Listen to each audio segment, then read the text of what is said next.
Okay. Good evening, everyone. Welcome to the cardiology part of your lectures. I think so. Continuing from the arrhythmias and the pacing and defibrillation that we had previously, today we will be going into the topic of cardiogenic shock. This we know very well. It's not a very frequent clinical scenario that we meet across. Most of the times in the ICUs, especially the multidisciplinary ICU, wherein you don't have a cardiac unit associated, this occurrence is quite rare. But having said that, this is one of the important things of management in critical care medicine. Most of the times, the patients who come in with cardiogenic shock during the ICU stay would have developed it during the stay. Probably they would have developed an MI, or else they would have developed an obstructive type of a shock, causing a right sided failure. And very extremely rarely we are seeing a new type of cardiomyopathies like the stress cardiomyopathy or septic cardiomyopathy. These also can develop cardiogenic shock in the long run when the patient is in the ICU. By and large, the topic today, cardiogenic shock, we are going to focus on acute myocardial infarction related cardiogenic shock, that is mostly towards the cardiology oriented approach. Uh, Firstly, we will go into these headings: the definitions, classification, pathophysiology, approach, management, and lastly, we'll look at the evidence and recent advances. Okay, so most often what happens is cardiogenic shock is associated with both either left ventricular failure or right ventricular failure. Okay, so whenever you go to the exams, the question what they would ask you is how do you manage a cardiogenic shock? That might be a straightforward question, or else they might divide it into a left-sided or a right-sided failure-related management of cardiogenic shock. It can be directed towards that, or they can ask you how will you manage an acute decompensated cardiac failure along with cardiogenic shock. Or else they can ask you the patient has come to your ER, has been diagnosed with an MI. Okay. And during the process of percutaneous intervention, the patient developed cardiogenic shock. Okay. And then how would you manage? So these are the questions that can be anticipated either in your theory or your viva. Okay. So these are the practical things that we need to look into. Okay. So coming to the epidemiology, why do we have to look into the management of cardiogenic shock? Mostly because the mortality associated with this is very high. Okay. Most of the times, what happens is myocardial infarction, if you treat it properly, they don't develop cardiogenic shock. But if at all there is a small subset of population, if they develop cardiogenic shock, the mortality associated will be as high as 80%. Okay. STEMI or NSTEMI, STEMI has a higher propensity to develop cardiogenic shock. Okay. And whenever the patient develops cardiogenic shock, it's almost certain that they will end up with a multi organ failure. And when the patient ends up in a multi organ failure state, that itself would be a contributing factor for the death. Okay. So this is one thing that has been studied over the past 2 to 3 decades. Okay, SKY is a newer classification for cardiogenic shock, wherein they have divided the patients from A to E. A being at-risk population for cardiogenic shock, B being beginning, C is patients with certain amount of cardiogenic shock, which is starting, D is decompensated, E is extremis. Okay, so you see the color combination here, and this is a survival plot analysis. Okay, so we see patients with D and E, the mortality at 10 days is very high. So this is why it becomes paramount for us to understand how we manage cardiogenic shock.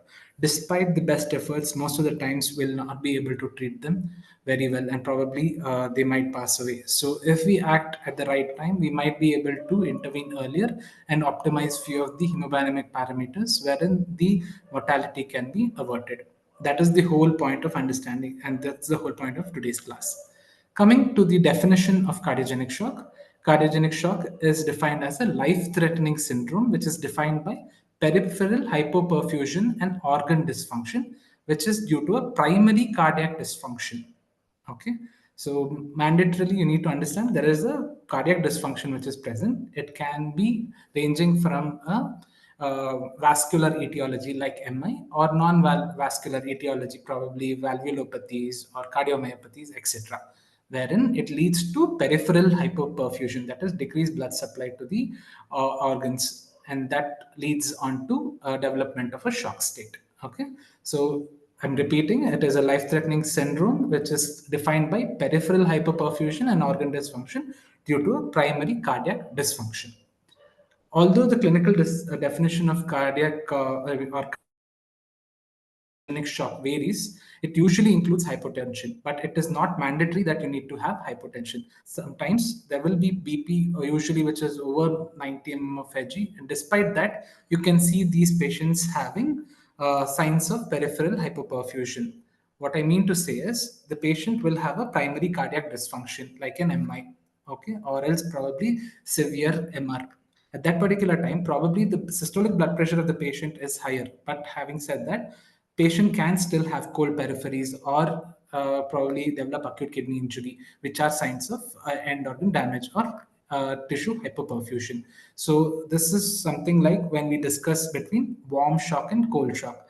So whenever the BP is higher, probably that comes under a warm shock category. But if the patient's extremities are cold and the patient also has signs of end organ damage, then it will be a cold shock. Okay, so that is one reason wherein we cannot have a one size fits all definition for cardiogenic shock, and it has been really difficult all these while for almost 2 to 3 decades to understanding as to what is the exact definition of cardiogenic shock. Okay, most of the times, what we look into it is how much cardiac dysfunction is present due to ischemia, and what is the amount of vasopressor that is going to be required when the patient has developed cardiogenic shock with ongoing cardiac arrest. This is your acute myocardial infarction related cardiogenic shock.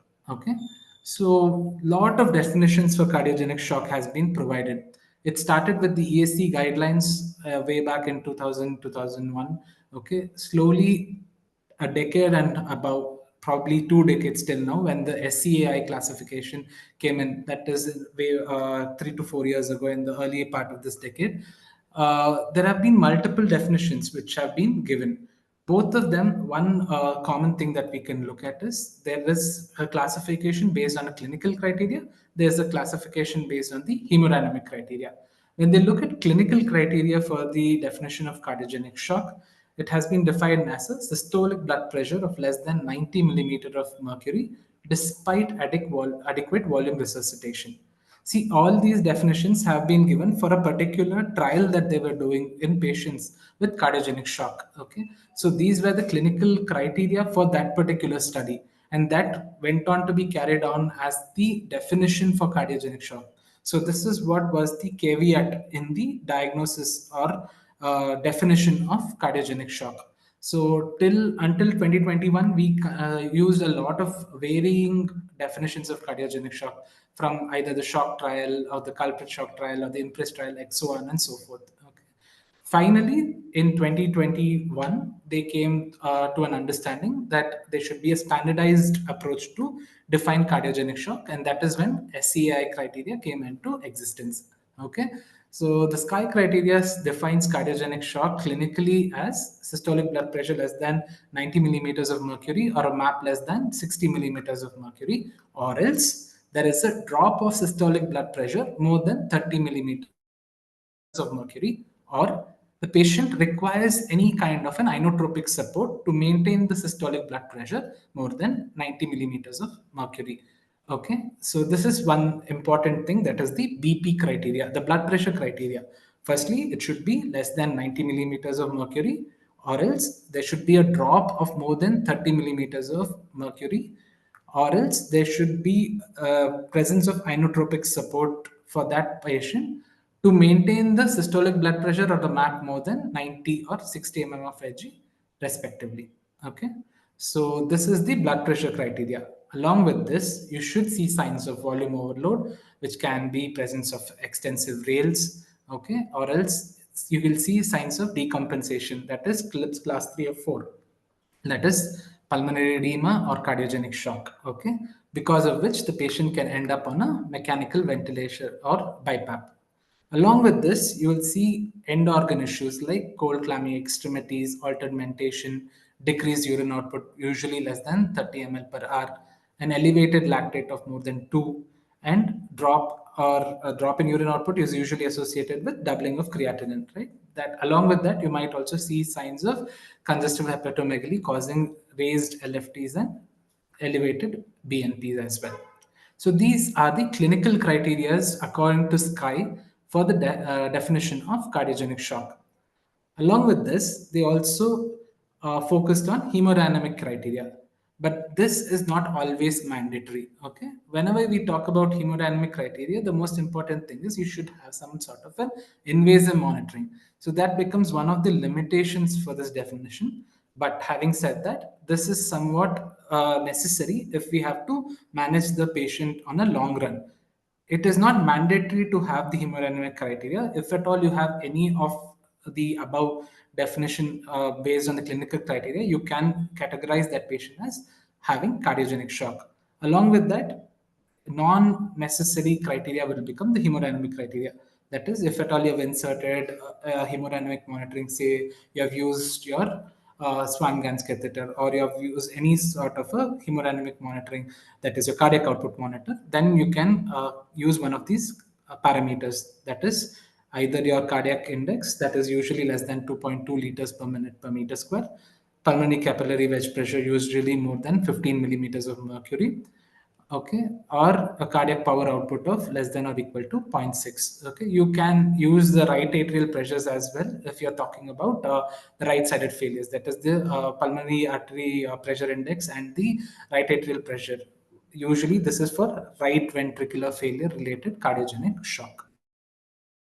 Okay, so until now, I want you to understand there was no standard definition for cardiogenic shock, because of which in 2021, Sky came up with the current clinical and the hemodynamic criteria.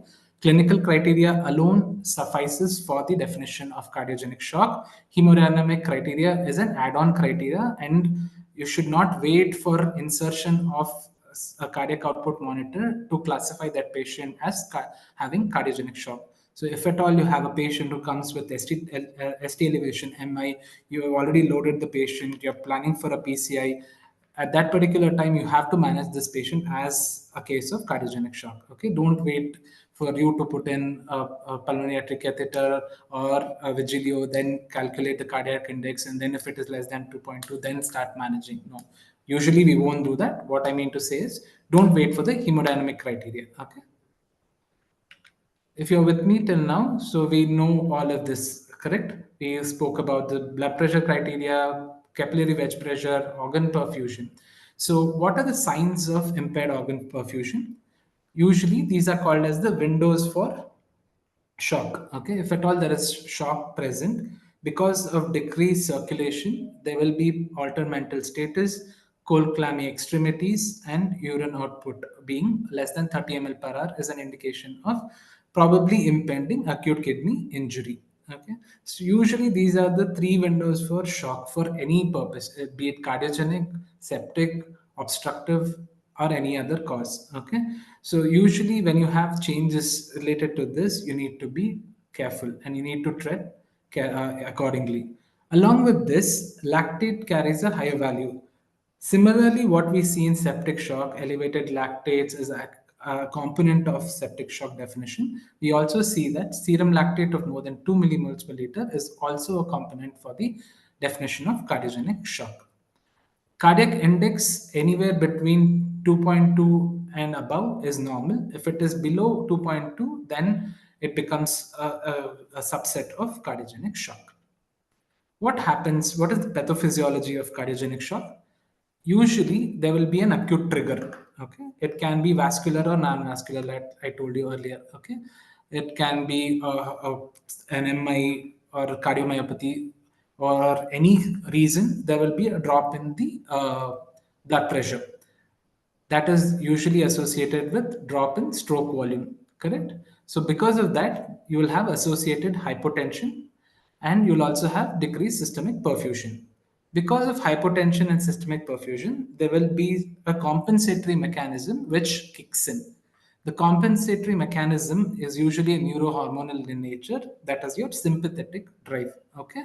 So what happens? The cardiac output is low, the stroke volume is low, your baroreceptors get activated, right? So because of which there will be an increase in heart rate, there will be increase in vascular resistance, and because of which there will be a sense of decreased intravascular volume, and because of which there will be fluid and sodium retention. Okay. In this manner, if the cardiac output is restored, there will not be any further worsening. But if there is no restoration of the output, then this will progress to maladaptive consequences. What will happen? The cardiac output is low, so the coronary perfusion decreases, because of which there will be tachycardia based on the sympathetic overdrive. Because of that, there will be increased myocardial oxygen demand. That, coupled with decreased coronary perfusion, increases the infarct size, and that leads to a precipitous vicious cycle, which leads to worsening of the shock state. Ultimately, the patient develops severe acidemia, vasoplegia, and refractory shock, which leads to death. Okay. So, in summary, what you need to know is first, there's a decreased cardiac output that leads to decreased organ perfusion and maladaptive changes or compensatory mechanisms. Okay. Firstly, there will be a compensatory mechanism by the activation of the sympathetic system. If the organ is able to match the compensatory response, then there will be no maladaptation which is occurring. But if at all the cardiac output is still low, then maladaptive responses kick in and further organ damage ensues. Okay. And if at all it is not checked up, the patient can develop multi organ failure and ultimately die. Okay. So this is the vicious cycle or the pathophysiology of cardiogenic shock. Okay. So in this, I want you to remember the manifestations. Usually what you will see, a systolic blood pressure less than 90, cardiac index less than 2.2 liters per minute per meter square, cardiac power output of less than zero point 0.6 watts, and lactic acidosis. Okay. Lactic acidosis, I'll be dealing in specific in the later slides. Coming to the etiology. So I told you earlier, cardiogenic shock can be by two methods. One is either it can be because of myocardial infarction, that is your acute coronary syndromes, be it STEMI or NSTEMI, or it can be non-MI related. Okay. So when I talk about non-MI MI related cardiogenic shock, because of myocardial infarction, they can be pump failure, mechanical complications, or problems with the conduction system. Correct. So what happens in an MI related pump failure? Okay. So whenever there is MI related pump failure, there is a large infarct volume. Usually, if it is more than 40% infarct associated with the left ventricle, then usually the left ventricle goes into severe dysfunction. Okay. So because of which the cardiogenic shock ensues. Okay, so what you need to remember is any damage to the left ventricle, usually more than 40%, is a probable harbinger for development of cardiogenic shock. At this stage, if at all emergency PCI is not done and revascularization is not done, then the patient can develop worsening of cardiogenic shock. Okay, so that is the first thing that we need to look into. Okay, whenever you're seeing the ECG of the patient, you look into what is the culprit vessel. Well, after looking at that, then you look at what is the clinical symptoms the patient is having. If the patient, you see a severe STEMI and then the patient starts developing desaturation, then cold clammy extremities, probably you have to act quickly and call the cardiologist to take him into the PCI center, the cath lab, as early as possible for revascularization. So that is the first thing, that is pump failure. Second one is mechanical complications. It can be because of valvular or extravalvular causes. Okay, so mostly what will happen is the valvular issues can be rupture of the chordae or the papillary muscle. Okay, wherein it can lead to severe MR associated with drop in cardiac output. It can also cause development of LV pseudoaneurysm, ventricular septal rupture, okay, or LV free wall rupture, causing a tamponade in the long run. Okay, so these are the mechanical complications associated with acute myocardial infarction that can cause cardiogenic shock. What are the non-MI related causes of cardiogenic shock? It can be end stage cardiomyopathy, myocarditis, septic cardiomyopathy, left ventricular outflow tract obstruction, as in aortic stenosis or HOCM, toxins or drugs, arrhythmias, and prolonged initiation or continuation of cardiopulmonary bypass. So, by and large, we have now come to definition. We have spoken about the pathophysiology. We've also looked at the etiology or the causes of cardiogenic shock. How do we classify cardiogenic shock? How do we grade the severity of cardiogenic shock? Okay, that is what we are going to look at it. So there are three major ways that we can look at it. Okay, this is how I wanted to describe it as, and there have been many articles which define it so. So one is the SCI criteria, which I'll be discussing in detail, and that is what we need to know as of now because that is the latest update. Along with that, we need to know about the phenotypic and the hemodynamic classification of cardiogenic shock to understand what level of shock that patient is and what intervention is required. So if we know these, we'll be able to choose the treatment appropriately, whether we need to give inotropes, whether we need to give diuretics, whether we have to consider emergent PCI, whether we have to consider IABP or any sort of a mechanical circulatory device, so on and so forth. Okay, so that whatever we think about management, it has to start with the classification. So, coming to the SCI criteria. SCI actually stands for Society for Cardiovascular Angiography and Interventions. So, this was the latest definition of cardiogenic shock. It was given in, I think so, early part of this decade, that is around 2021, 22. What they looked at is they collected data in the last 2 to 3 decades about all the studies and RCTs which were done with patients with cardiogenic shock. Okay, and then they came to an understanding as how to classify these patients. So SCI classifies patients with cardiogenic shock into 5 subdivisions. Patients who fall under A, or else they are called as at risk. They're usually patients who are hemodynamically stable, who are not experiencing any signs of cardiogenic shock, but they can be at risk for development of cardiogenic shock. Okay, that is, they can develop an acute decompensated heart failure. Who are these patients? Probably with a large infarct, probably with a patient who has the MI in the previous insult, and this is the second attack that they're having. Or probably the patient had undergone a procedure recently and there is an occlusion, correct? So these are the patients who are at present at risk, but they're not showing any signs of cardiogenic shock. So they are presenting in SCI class A. Coming to SCI B, these are patients who have clinical evidence of hemodynamic instability. It can be either hypotension, tachycardia, or abnormal hemodynamic parameters, say like elevated lactate. Okay, so usually you have these patients presenting with signs of cardiogenic shock, but they are not into full-blown hypoperfusion state yet. Okay, so hypoperfusion may not be setting in, but if you don't intervene, then the patient ends up in classic cardiogenic shock, that is C. Here you have signs of hypoperfusion, and usually the patient also develops worsening hypotension. So in classic cardiogenic shock, you have both hypoperfusion as well as hypotension, and these patients are the ones who require initiation of therapy, that is your pharmacological treatment, that is inotropes and your mechanical support if necessary.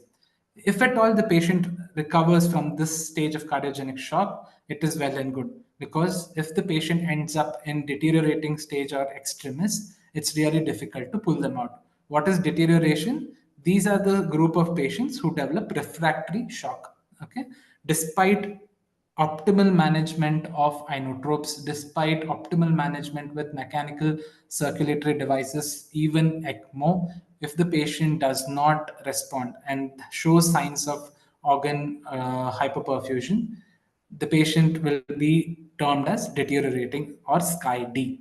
Okay, and if at all any further interventions or optimizations don't work, then he will go into impending circulatory collapse. And if the patient ends up in sky E, the mortality rate actually goes very high. Probably within 48 hours, the patient will be declared dead. Okay, so it's very important for us to catch the patients in A and B itself. Okay, whenever you see that the patient is developing hypotension, tachycardia, probably you might have to reevaluate, know or ascertain what is the cause of the cardiogenic shock, and treat before the patient develops classic cardiogenic shock. Because if the patient develops classic cardiogenic shock, we don't know when they will go into the spiral of death. Okay, and then they might deteriorate despite optimization and then end up in sky D or E. Okay, so this is by and large the sky classification of cardiogenic shock. Coming to phenotypic classification, in phenotypic classification, majorly what we look at this is what are the problems associated with hypoperfusion, what are the problems associated with congestion. Okay, these can be seen in both right ventricular failure associated cardiogenic shock or left ventricular associated cardiogenic shock. Okay, so what usually happens in hypoperfusion, there will be decreased supply to the end organs. So the patient can develop acute kidney injury or cardiorenal syndrome. Having said that, they can also develop encephalopathy. Coming to congestion, they can develop congestive hepatomegaly or pulmonary edema based on whether it is the right-sided failure or the left-sided failure. So this is grossly about the phenotypic classification of cardiogenic shock. So we spoke about sky classification being five grades, that is at risk, beginning, classic, deterioration, and extremis. Phenotypic being hypoperfusion and congestion related. Hypoperfusion, you have organ damages, that is AKI and encephalopathy. Congestion, which can be hepatopathy and pulmonary edema. If you have understood till now, next part becomes necessary for us to understand how to intervene pharmacologically. Okay, so that is the hemodynamic classification. So coming to hemodynamic classification, we all know that this is a graph which we usually use even in acute decompensated heart failure, right? The Forrester's classification. Here you can see there are two important components that we need to understand. Okay, one is perfusion, the other one is congestion. Okay, in the x-axis you can see pulmonary capillary wedge pressure. Okay, and in the y-axis you can see perfusion. Perfusion is directly related to the cardiac index. Okay, so that is one thing that you have to know. And congestion is something related to pulmonary capillary wedge pressure. Simple terms, what you need to understand is if the capillary wedge pressure increases, there will be increased incidence of congestion, which causes pulmonary edema. Similarly, if at all the perfusion decreases, that is, a cardiac index falls less than 2.2, say it drops to 1.6 or 1.8, then there will be decreased cardiac output, because of which there will be perfusion related problems that can be oliguria, acute kidney injury, or probably the patient can develop encephalopathy, etc. Okay, so we need to know what segment of cardiogenic shock this patient falls into. Okay, so there are four possibilities that we can place a patient in. Okay, so if any patient comes to us in the ICU, usually they fit into one of these four classes, either Forrester class 1, class 2, class 3, or class 4. Okay, so based on the presence or absence of hot or cold shock or warm or cold shock, the mortality also increases. For example, if the patient develops a cold and a wet class, that is your Forrester class 4, the mortality ranges up to 51%. But if at all the patient develops a warm shock, that is Forrester class 1, the mortality is low. Okay. So based on this, we need to understand what has to be initiated, whether the patient needs to be put on diuretics, inotropes, or circulatory devices. Okay. So this is where it helps us to understand. So as soon as a patient comes to you, you need to understand these parameters. So how will we know this? Most importantly, we need to put the patient on invasive hemodynamic monitoring, because you cannot calculate cardiac index without one of those. Okay, so you need to understand that you need to mix both the hemodynamic criteria along with the clinical criteria to classify a patient based on the Forrester's classification. So, clinical criteria first, and then you have to look into the hemodynamic criteria. So, if a patient comes to you in the ICU, so examine the patient. How will you examine? Look for the mentation, look for urine output, look and feel for the peripheral pulses, and feel whether the skin is cold and clammy. Okay. So, and always auscultate. Okay. Auscultate both your respiratory system and the cardiac system.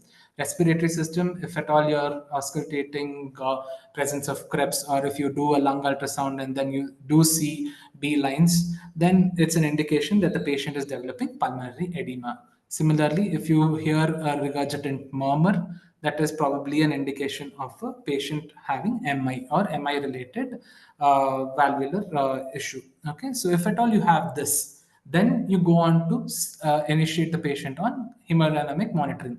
So once you put your hemodynamic monitor, you will definitely have an idea. Okay, so based on that, you can classify this patient as a warm and dry, warm and wet, cold and dry, and cold and wet. You need to know that the left hand side, that is a patient with a well perfused state and dry lung, has a better outcome as compared to a patient with decreased cardiac output and a very congested lung. Okay, so this is what we want. Whenever the patient is present in this class, we need to bring them back as early as possible to either one or three. Ideally one, that is what is our goal. Okay, but yeah, we need to improve their cardiac index as early as possible. Okay, so this is the hemodynamic classification of cardiogenic shock.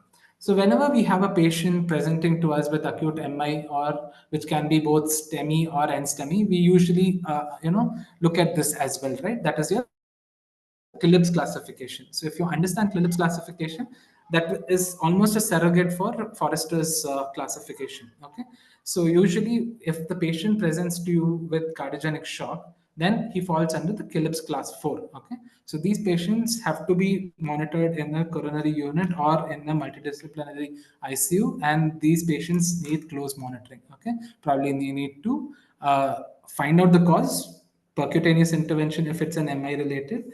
And as soon as you do the percutaneous intervention, then probably you need to start off with your inotropes. Okay, so this is very important.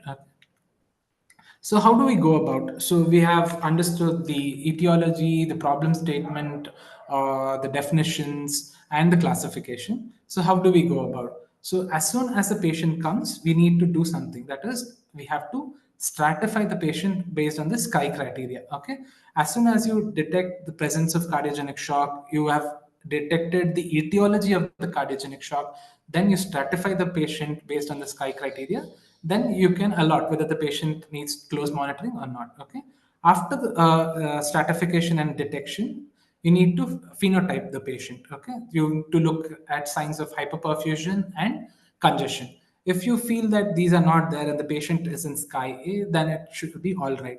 If at all you feel that the patient is having a Forester's class 3 or class 4, then you need to be very careful. Probably you need to do an echo, you need to do a lung ultrasound and look at all the other associated investigations. Probably put the patient on invasive hemodynamic monitoring and initiate optimization and stabilization of these patients.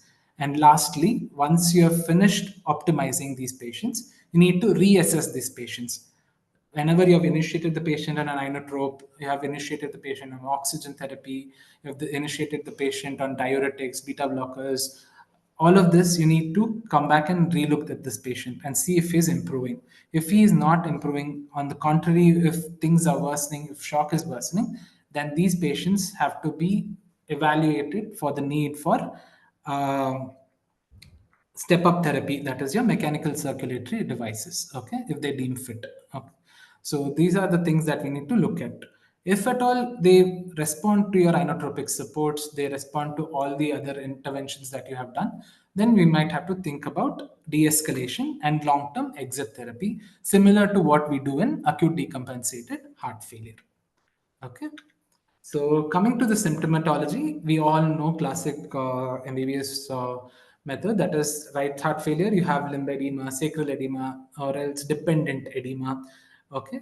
So similarly, we have a raised JVP, tender hepatomegaly, regurgitant murmur in the tricuspid area, and signs of left heart failure. You can see Krebs, V's, probably displaced cardiac apex, and left-sided murmurs.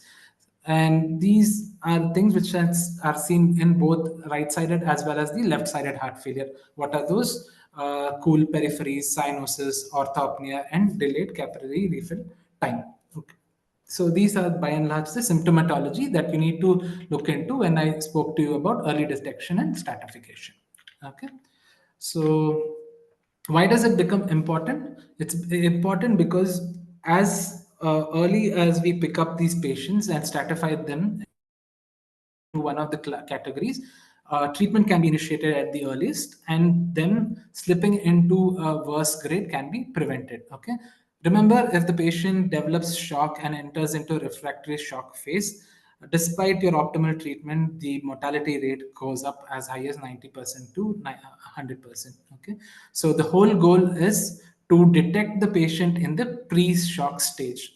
What is the pre-shock stage? Wherein you still have your lactates below 2, your systolic blood pressure fairly above 90 mm of Hg, okay, and your cardiac index is fairly between 2 and 2.2. Okay, so what you need to understand is the cardiac index is not up to the mark. Probably it is a recent MI. That is the reason the cardiac output has come down and the cardiac index is low. So if you treat the patient with immediate percutaneous intervention, the patient can survive without developing shock or refractory shock. So that's the whole point. Okay, assign the sky grade, determine the cause for cardiogenic shock, whether it is acute MI related or non MI related cardiogenic shock. So we all know what is the sky grading. So we discussed at depth, right? So patients, we remember at risk, nothing would be wrong. Okay, the patient has a cardiac dysfunction. That is the only thing we know. Okay, the cardiac dysfunction is not causing any signs of hyperperfusion. Okay, so that is one thing that we need to understand. At this point of time, the hemodynamic parameters are normal and the clinical parameters are also normal. Beginning, you will see that the clinical parameters will be changing. Probably the patient will develop hypotension, probably pulmonary edema, but still the BP would be okay. Okay, it's just probably the cardiac index will be between 2 and 2.2. Most importantly, you need to know the biochemical marker here would be normal. That is, your lactate would be normal in the Sky B criteria. From Sky C onwards, things go down. Okay, so patient probably might develop encephalopathy. Patient can develop respiratory distress. Can end up on a mechanical ventilator. Okay, and along with this, you will see a lot of signs in the biochemistry. Okay, probably elevated lactates, creat jumps up, you'll see elevated transaminases, okay, along with BNP as well. So here, this is all because of altered hemodynamics. That is, your systolic blood pressure would have dropped, following which the cardiac output drops and signs of hypotension and hypoperfusion will ensue. Okay. So similarly, this is how we describe about deterioration, right? So once you start treatment, what will happen? This has to go in the reverse order. Okay.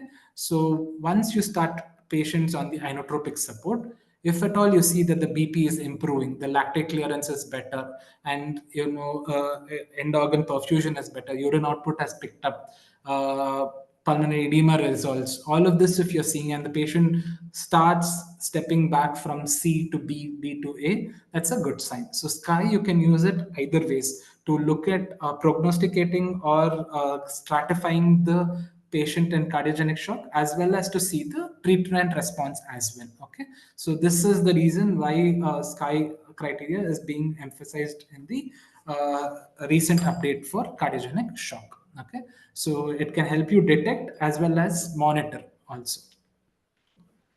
So, how do we narrow down the diagnosis whenever a patient walks into the ER, and then following which your ER residents or ER would come to a probable diagnosis, treat him?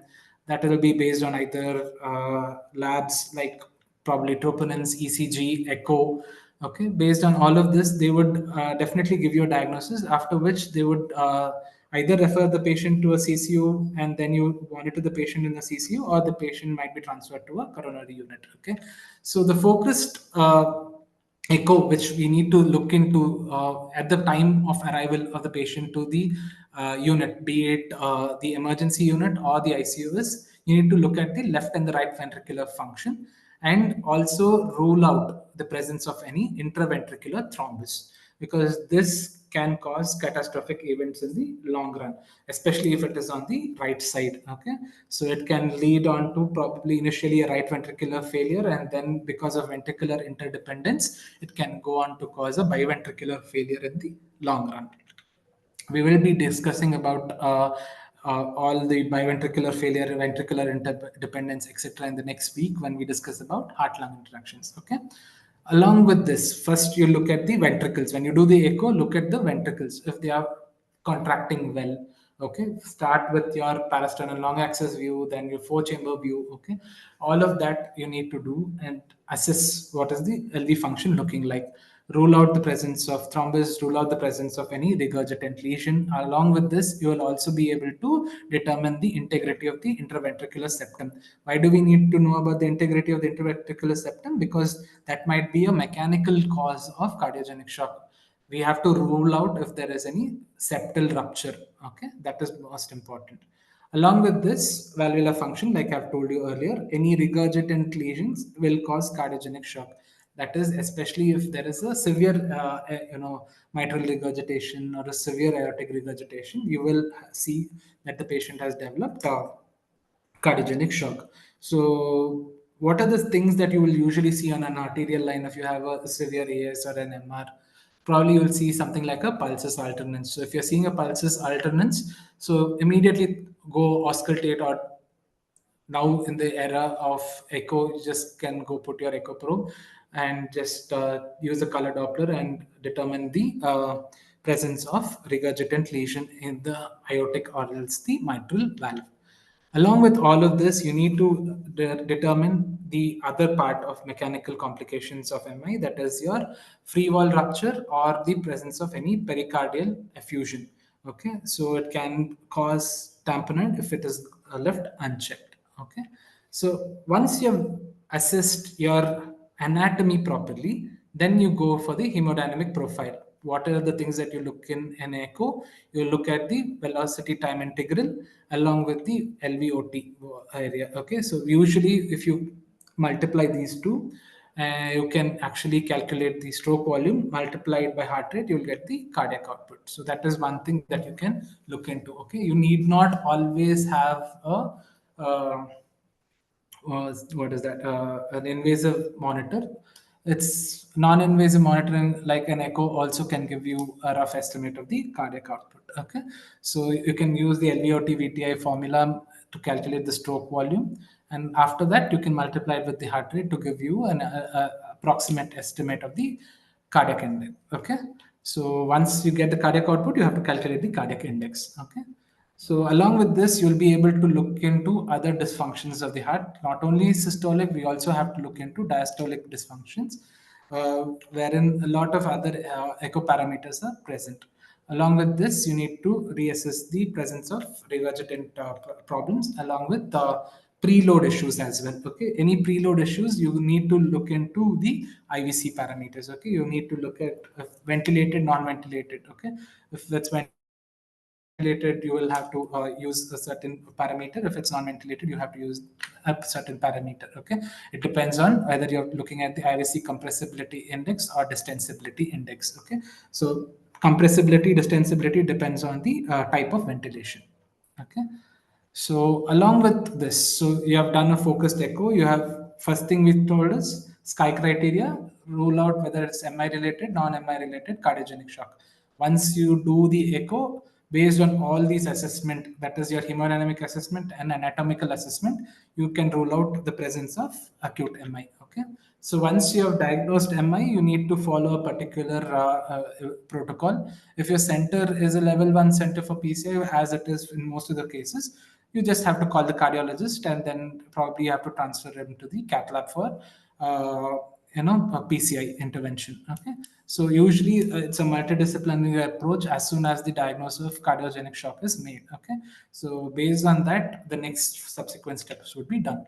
So what are the risk stratification? So say suppose a patient came to you with acute myocardial infarction related cardiogenic shock. So the family might ask you, what are the probabilities of survival?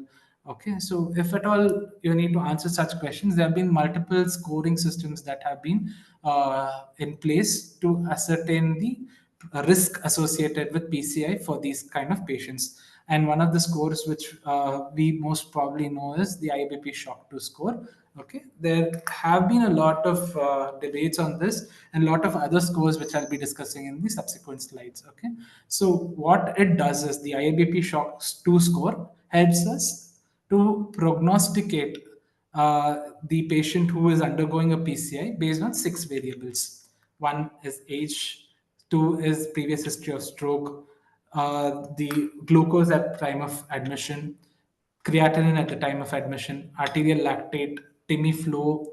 Usually, this parameter is post the PCI. So the first five parameters are something that we can do it prior to the PCI. The sixth parameter is on table when the revascularization is done and the TIMI flow is ascertained. That is when we can prognosticate as about the outcome of the patient. Okay, so based on these parameters, we usually stratify the patient into low, intermediate, and high risk categories. Okay, so if the patient's age is more than 73 years, patient has a history of stroke, TIMI flow after PCI is still less than 3, and the glucose is uncontrolled, arterial lactate is usually more than 5 and creatinine is more than 1.5, that is probably patient has developed acute kidney injury, then the patient will be categorized as a high risk category. Okay, so the probability or the mortality goes up. Okay, if the score is between 0 to 2, then it is a low risk. Intermediate is between 3 to 4,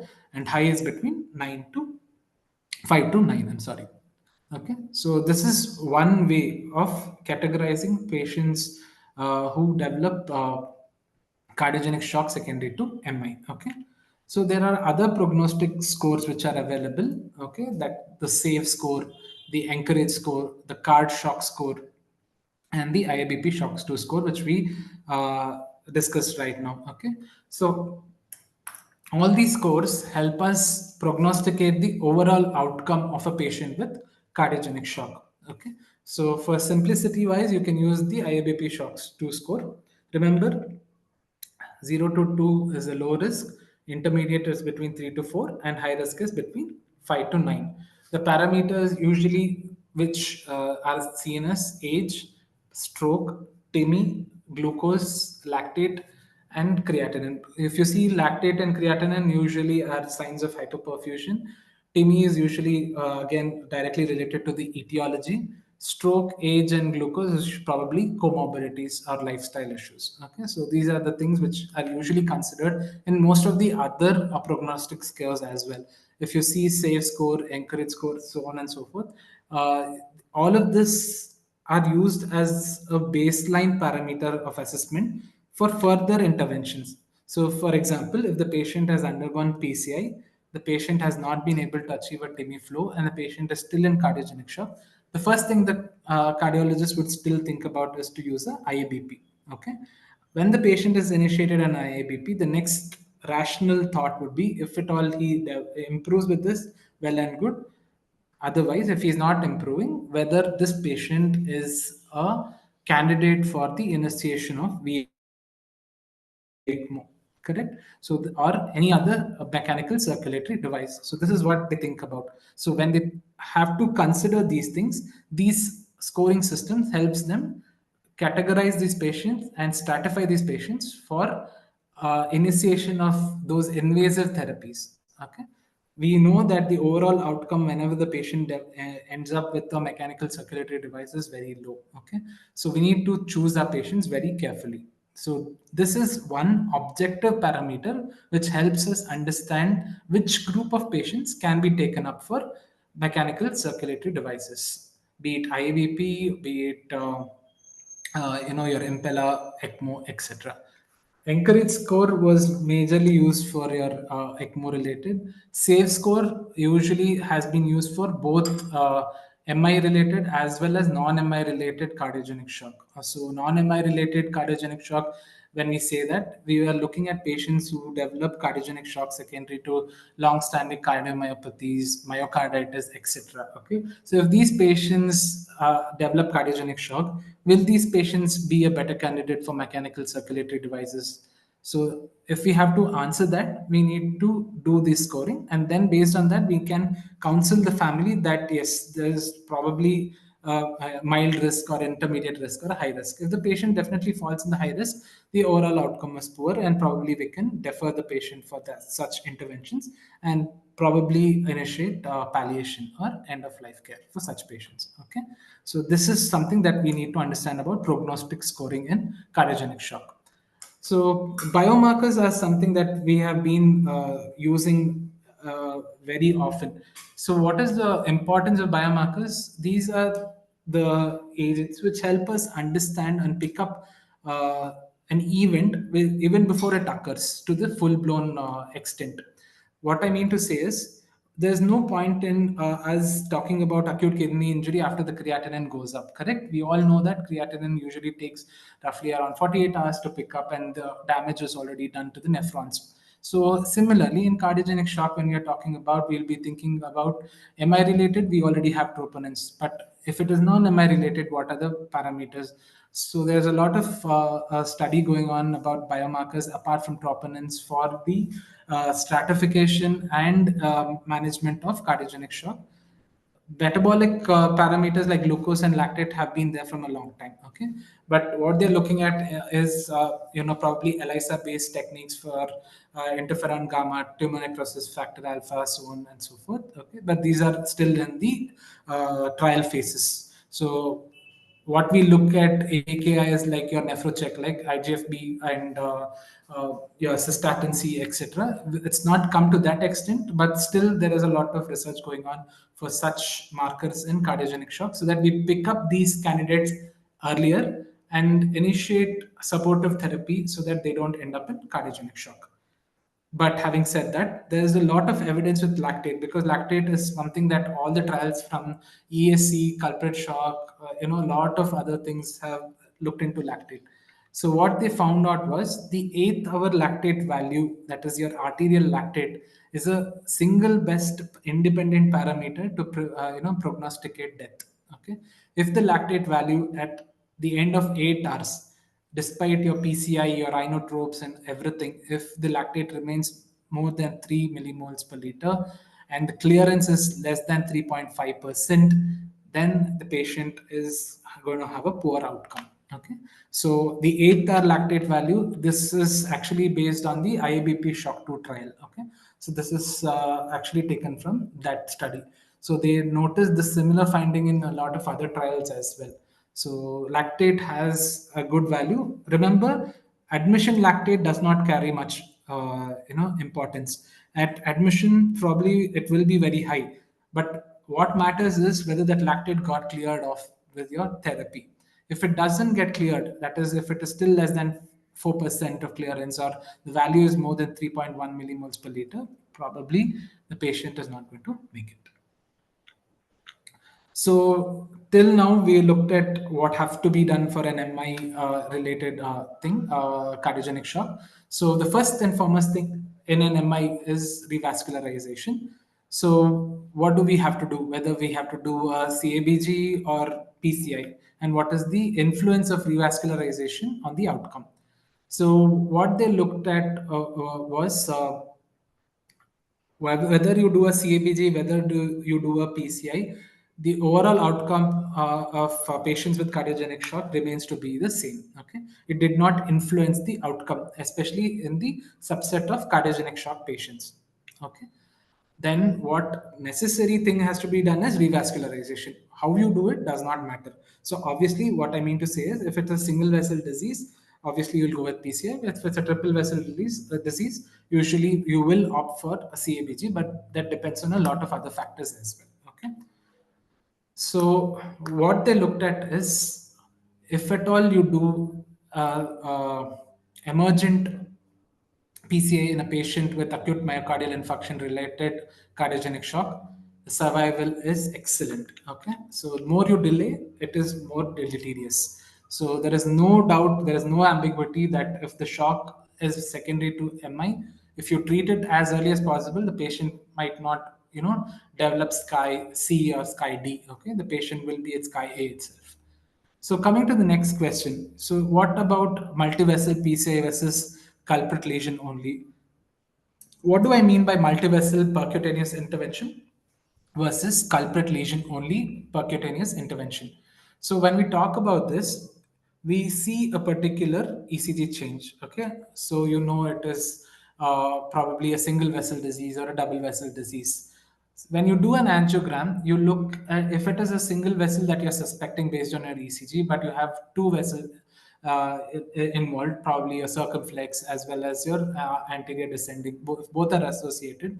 Is it necessary for you to treat both the lesions, or is it necessary for you to treat only the culprit lesion? So what was found out was you need to treat only the culprit vessel. Okay, you need not go and do a multi-vessel intervention. Okay, so ESC downgraded multivessel PCI in acute myocardial infarction associated cardiogenic shock from level 3 to from level 2 it downgraded it to level 3.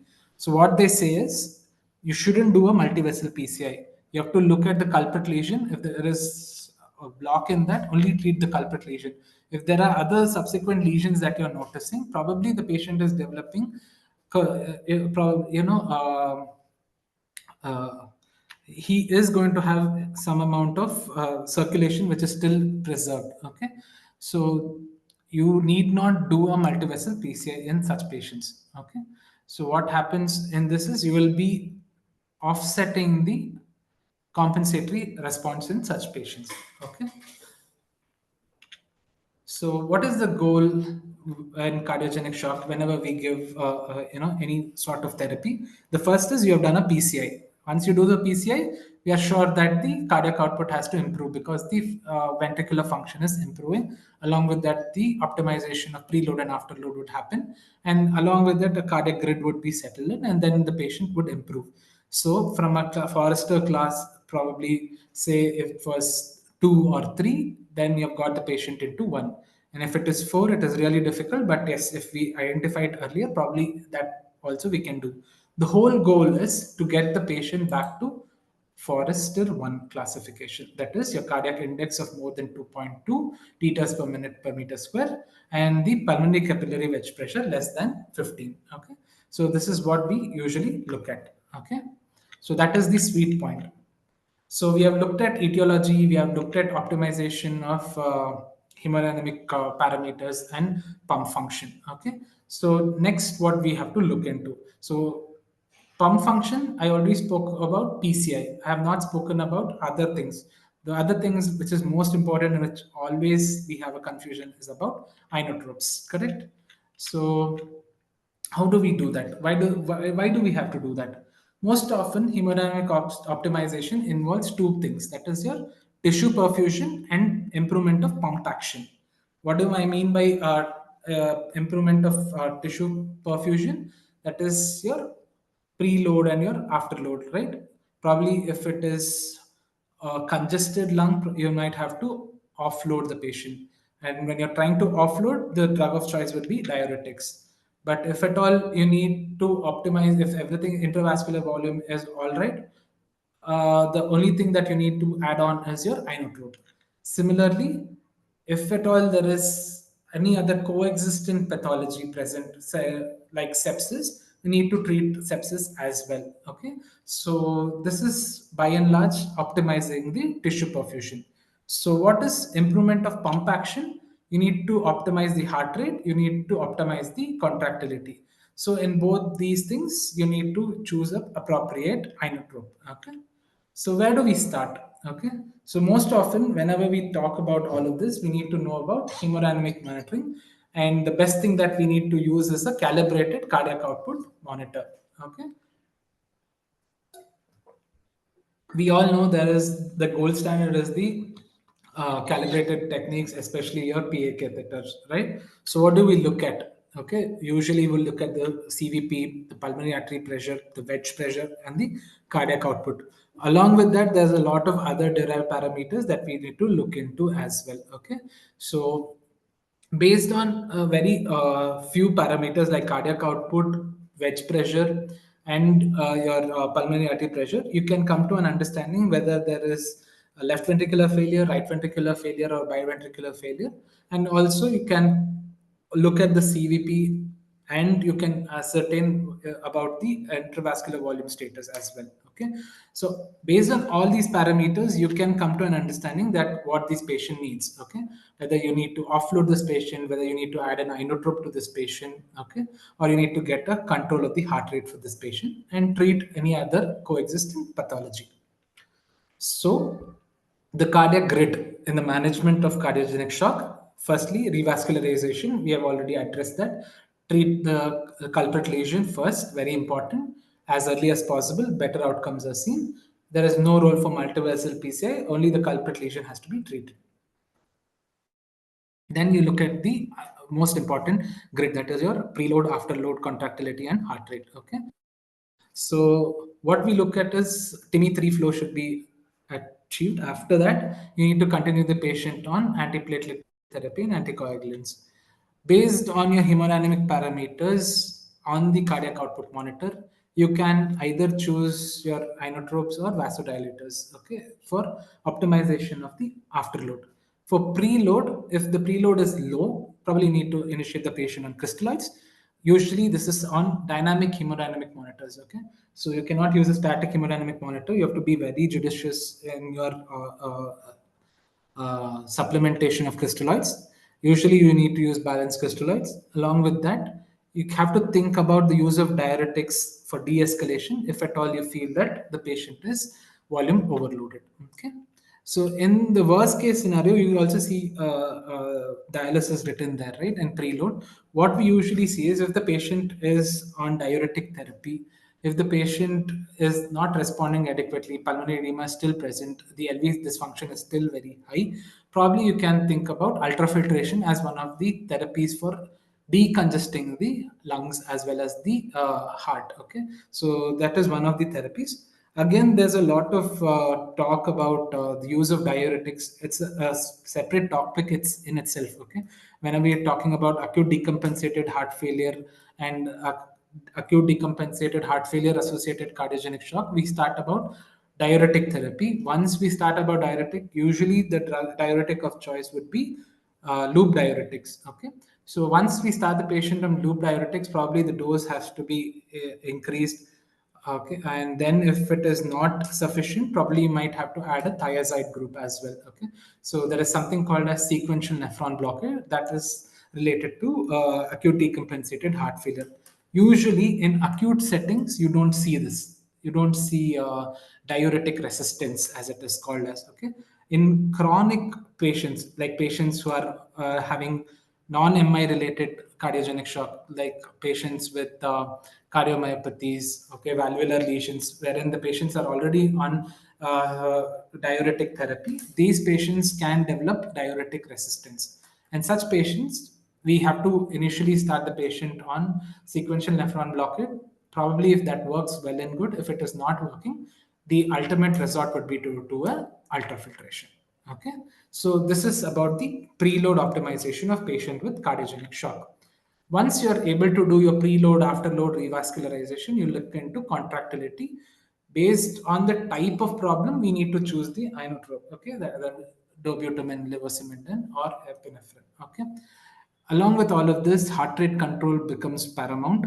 Why is heart rate important? If at all we don't control the heart rate, the myocardial oxygen demand increases. And once the myocardial oxygen demands goes up, then further worsening of the cardiogenic shock can ensue.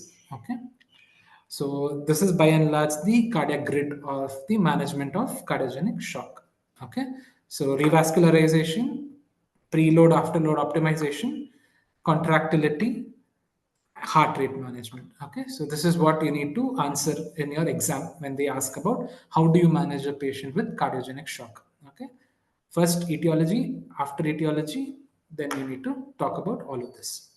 So the next big question, which inotrope do I choose? Correct. There's a lot of debate about it, and we all know by default. I think so. We have been studying noradrenaline as the first drug, the drug of choice for cardiogenic shock.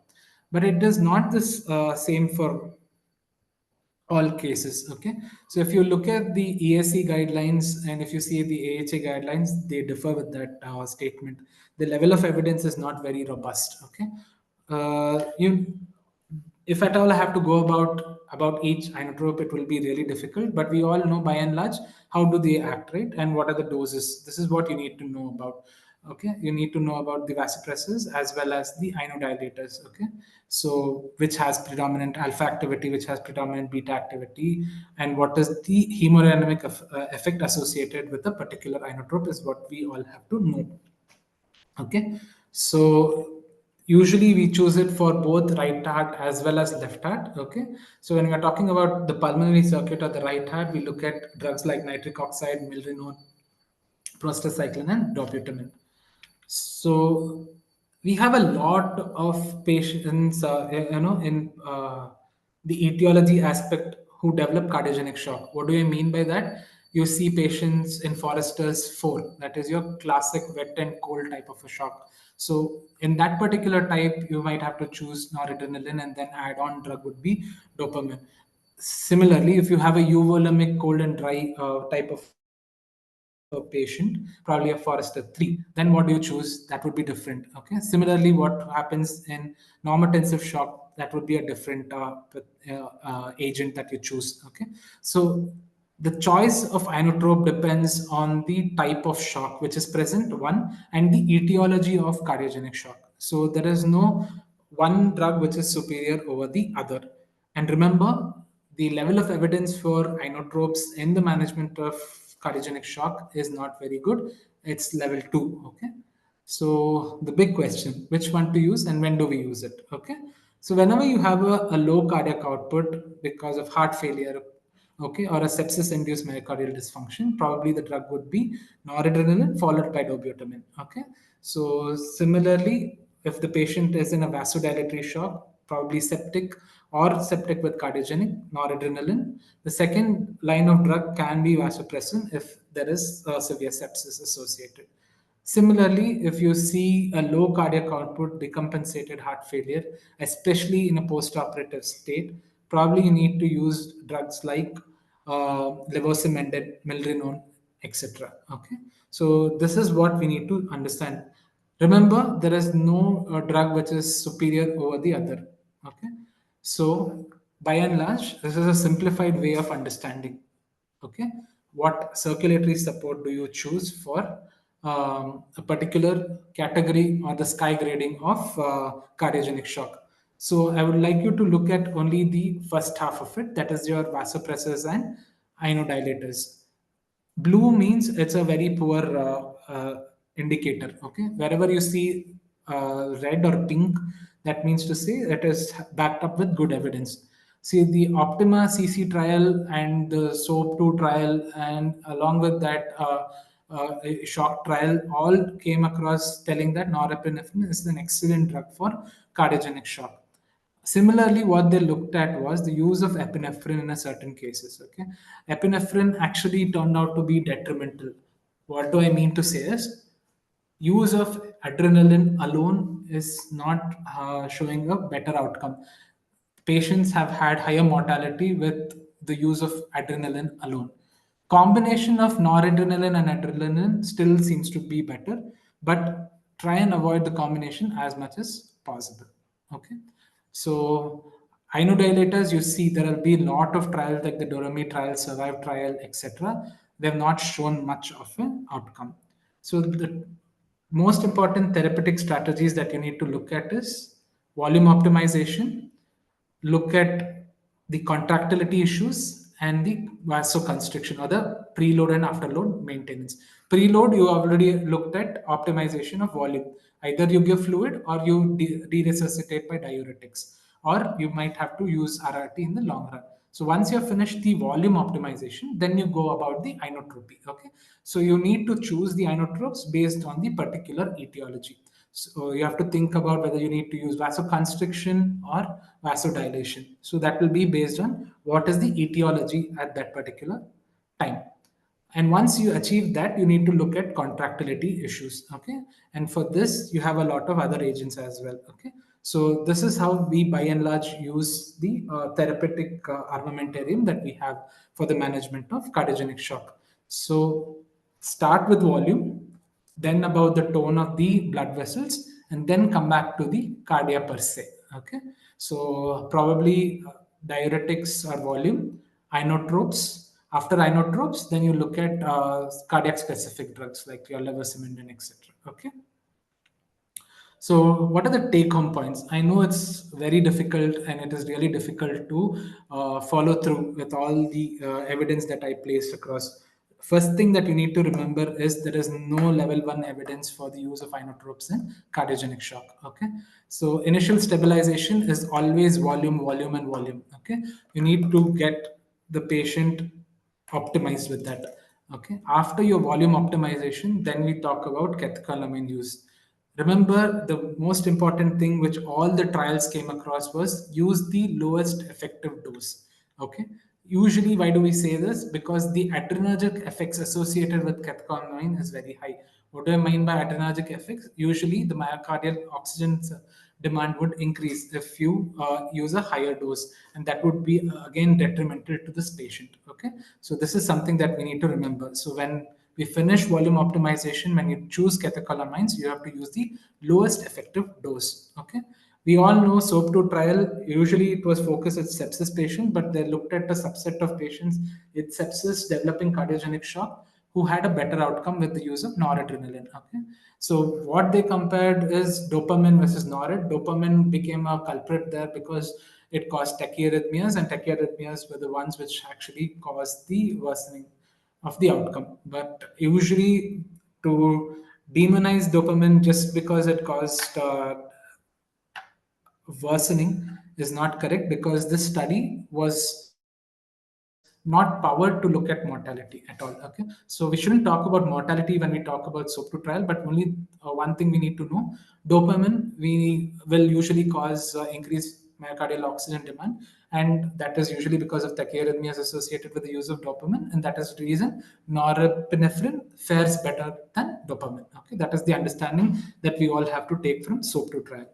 The other trials that I've mentioned earlier, as the Optima trial, etc., all of this showed that norepinephrine or a combination of epinephrine and norepinephrine is a better indicator for the management of cardiogenic shock. Remember, as I've already told you earlier, the AHA, that is the American Heart Association, and the European Society of Cardiology, do not go hand in hand. They differ in their guidelines.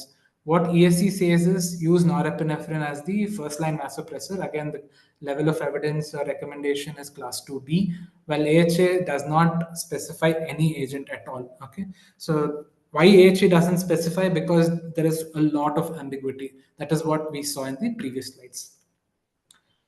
So I've already told you, similar to what happens in dopamine, you also see similar high oxygen demand arrhythmias and detrimental remodeling, which is seen with the use of dobutamine. Okay, dobutamine, again, there are a lot of trials which was done. That is the Doremi trial and the capital Doremi trial, which did not show any difference in outcomes, be it mortality or the overall outcome when patients develop cardiogenic shock. Levosimendan has shown a certain theoretical benefit, but again, long-term outcomes still falling short. Okay, a lot of trials have been done for this, like the Leopold's trial and so on. Still, there is evidence which is lacking. Okay, so Survive trial is specifically seen for patients with cardiogenic shock, and it did not, find any survival benefit of levosimendan over dobutamine. So these are the things that we look into about the initial management of patients with cardiogenic shock. So we started with the definition, we talked about the pathophysiology, we talked about the classification, then we looked at the etiology, then we came about how do we optimize the patient, okay, revascularization therapy, inotropes, etc. In the meanwhile, what is most important is you have done all of this. So how do we know that the patient is improving? So we need to do frequent monitoring, correct? Without monitoring, we'll not be able to progress further. So what is the society at large or guidelines at large telling us to do? Okay, so There are certain parameters that have can be done on a fourth hourly or eighth hourly basis. Then there are certain parameters which requires to be monitored continuously. Okay, so when I say that, parameters like the biomarkers, say suppose your arterial blood gas, which usually looks at the lactate value, okay, creatinine value, or your transaminitis, all of this can be checked on a daily basis. That is your transaminitis, creatinine, and your coagulation parameters, especially if the patient is on a mechanical circulatory device.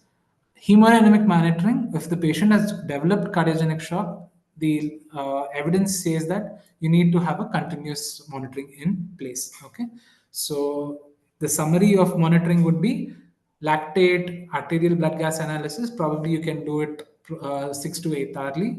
CBC, creatinine, and coagulation parameters if the patient is on some sort of anticoagulation or on a mechanical circulatory device, it has to be done on a daily basis. Hemodynamic monitoring consists of ECG monitoring, pulse oximetry, and usually a cardiac monitor. That's by and large what we do, along with echocardiography that has to be done on a continuous basis. Echocardiography, if at all you find there is a change in parameters, probably the patient develops shock, then you might have to relook at this patient as to what is the cause of shock, whether there is preload deficiency or there's some issue with the afterload, okay, or contractility. So based on that, you have to take a call. Okay. So that is one need for the hemodynamic monitor based on echo. So, if we have done all of this, we'll be able to answer this question. The question is a patient a responder or a non responder? Correct? You have done everything possible. The patient came into you with MI. You have treated with revascularization, the patient developed shock, you have given inotropes, the patient improved. Okay, then what basis would be there to tell that the patient is a responder or not? Okay, so that is you have to use these three parameters, that is your cardiac output, pulmonary capillary wedge pressure, and your CVP. If the patient's extremities become warm, the heart rate is stabilized, has an adequate urine output, and the mentation is normal, lactate becomes normal. Okay, so all of this is an indicator of the patient being a responder. On the contrary, if you see that the heart rate is still poor, the cardiac output is still bad, okay, so the lactates have not normalized despite adequate optimization, even at the end of 8 hours or 12 hours, these patients are deemed to be called as non-responders. So what will usually happen if you see that capillary wedge pressure will be usually high, and you'll see a lot of B lines, okay, and then on auscultation you will have extensive creps bilaterally. That is an indication of pulmonary edema due to congestion. So along with this, based on what is the preload status, either you can have a congested patient or a patient who is having cold peripheries or signs of hyperperfusion. Okay, so this is how we have to look at a patient being a responder or a non-responder. Cardiac output, pulmonary capillary wedge pressure, or else CVP. Don't always go with pulmonary capillary wedge pressure. The surrogates for pulmonary capillary wedge pressure is what we go at. The surrogate being your lung and your heart. Okay, so that is what we look at. So the target which you need to achieve are a cardiac index of more than 2.2 liters per minute per meter square, a right atrial pressure of less than 10 to 12 millimeters of mercury, wedge pressure between 15 to 18, MAP of more than 65. Box trial is the one which told that any patient who develops acute myocardial infarction, if you maintain the BP between 63 to 77, there is no difference. Okay, what they looked at is higher blood pressure target a better outcome. They did not find any difference like that. Okay, only the incidence similar to sepsis, spam, and ovation, AKI was reduced, but again, no mortality difference. So 65 map by rule which has been followed for all these years is a good enough target, which has even been backed up by evidence. That is your box trial. Okay. So, in summary, we have assessed the cause, we have assessed the severity, we have done the initial stabilization, and now we need to look at how the patient is. Correct? So, if the patient had these parameters, the targets, then the patient is a responder, and the management of cardiogenic shock has been excellent. Okay? So, if the patient's inotropic support, revascularization, etc., has been done, it is good enough. If he is not met with those things, then he will be labeled as refractory cardiogenic shock. Okay.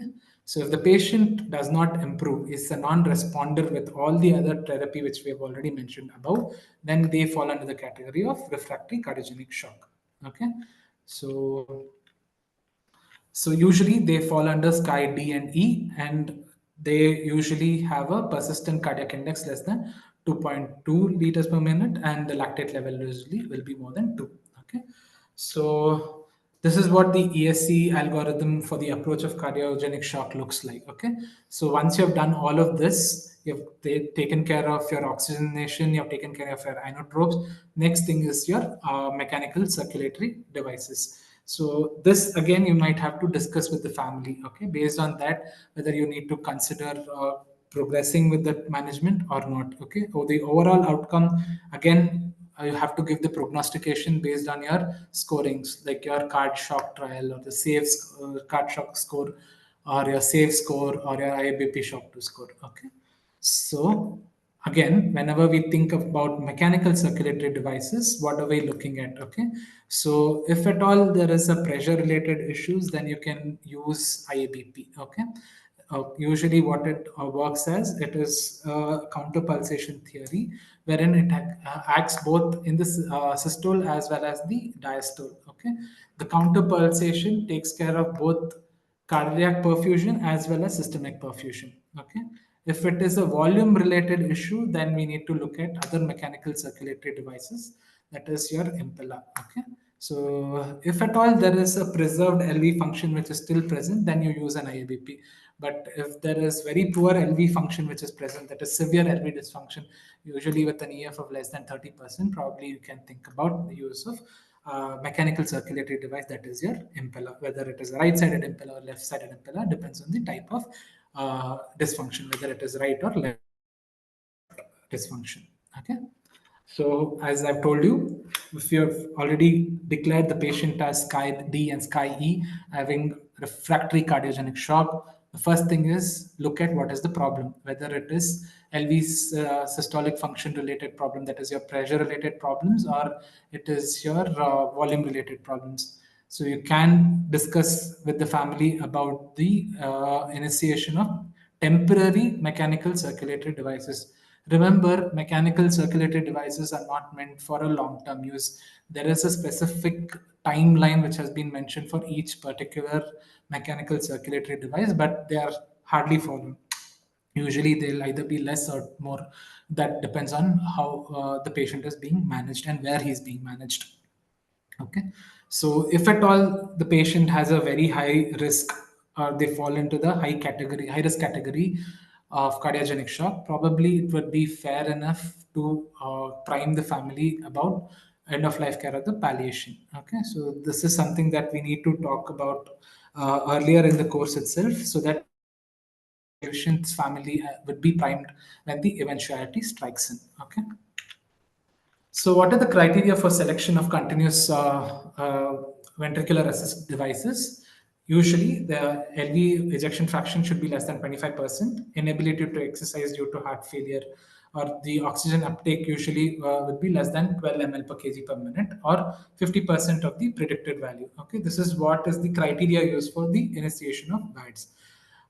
If at all this is there, or else if the patient is a diagnosed case of heart failure with more than 3 admissions per year for heart failure, then these patients should usually be primed for the initiation of VAD, and also should be put on a list for heart transplant. Okay, so dependence on intravenous inotropic support and temporary mechanical support like IABP is also an indication for VAD. Okay, so if at all the patient is unable to get weaned off from IABP, probably you can counsel the family for the need for a ventricular assist device. Okay, always remember all these circulatory devices, whichever it's present, is usually for the temporary basis, and the ultimate goal would be to bridge the patient to a transplant state. Okay, so the role of mechanical circulatory devices, I think so we need to understand in depth. I'll be talking about IABP in my next class on Friday. Okay, so I'll not be going into much detail about it. All that you need to know about is there are certain differences which are present. Okay, be it the catheter size, be it how we insert the circulatory devices, okay, or the complications associated with each technique. Okay, all of this would be different. But one very important thing that has to be highlighted here is no matter the type of circulatory device you use, be it impeller or IABP, there is no difference in mortality if the patient has worsening of cardiogenic shock. Okay, so that is what I want you to take from this slide. Okay, be it IABP or impeller, one is not superior over the other. Okay, so depending on the type of failure, we have right-sided support devices and the left-sided support devices. Okay, so this is something that is usually left to the cardiologist to ascertain and choose. What do we know need to know as an intensivist is this much: before we refer the case to a cardiologist, we should optimize the fluid status. We have to optimize the inotropes. We have to make sure that the revascularization has been done.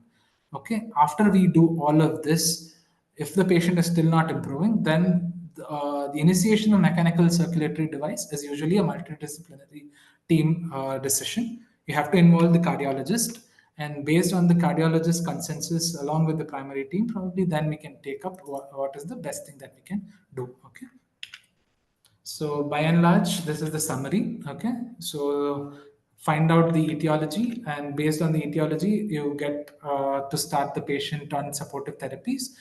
If the patient develops cardiogenic shock, then short-term devices usually will be able to bridge and then wean off. Like sometimes if the patient develops a brief episode of LV dysfunction, usually due to a stunned myocardium or in the immediate PCI phase, IABP would help him. And once the patient becomes better, then we usually wean him off the IABP.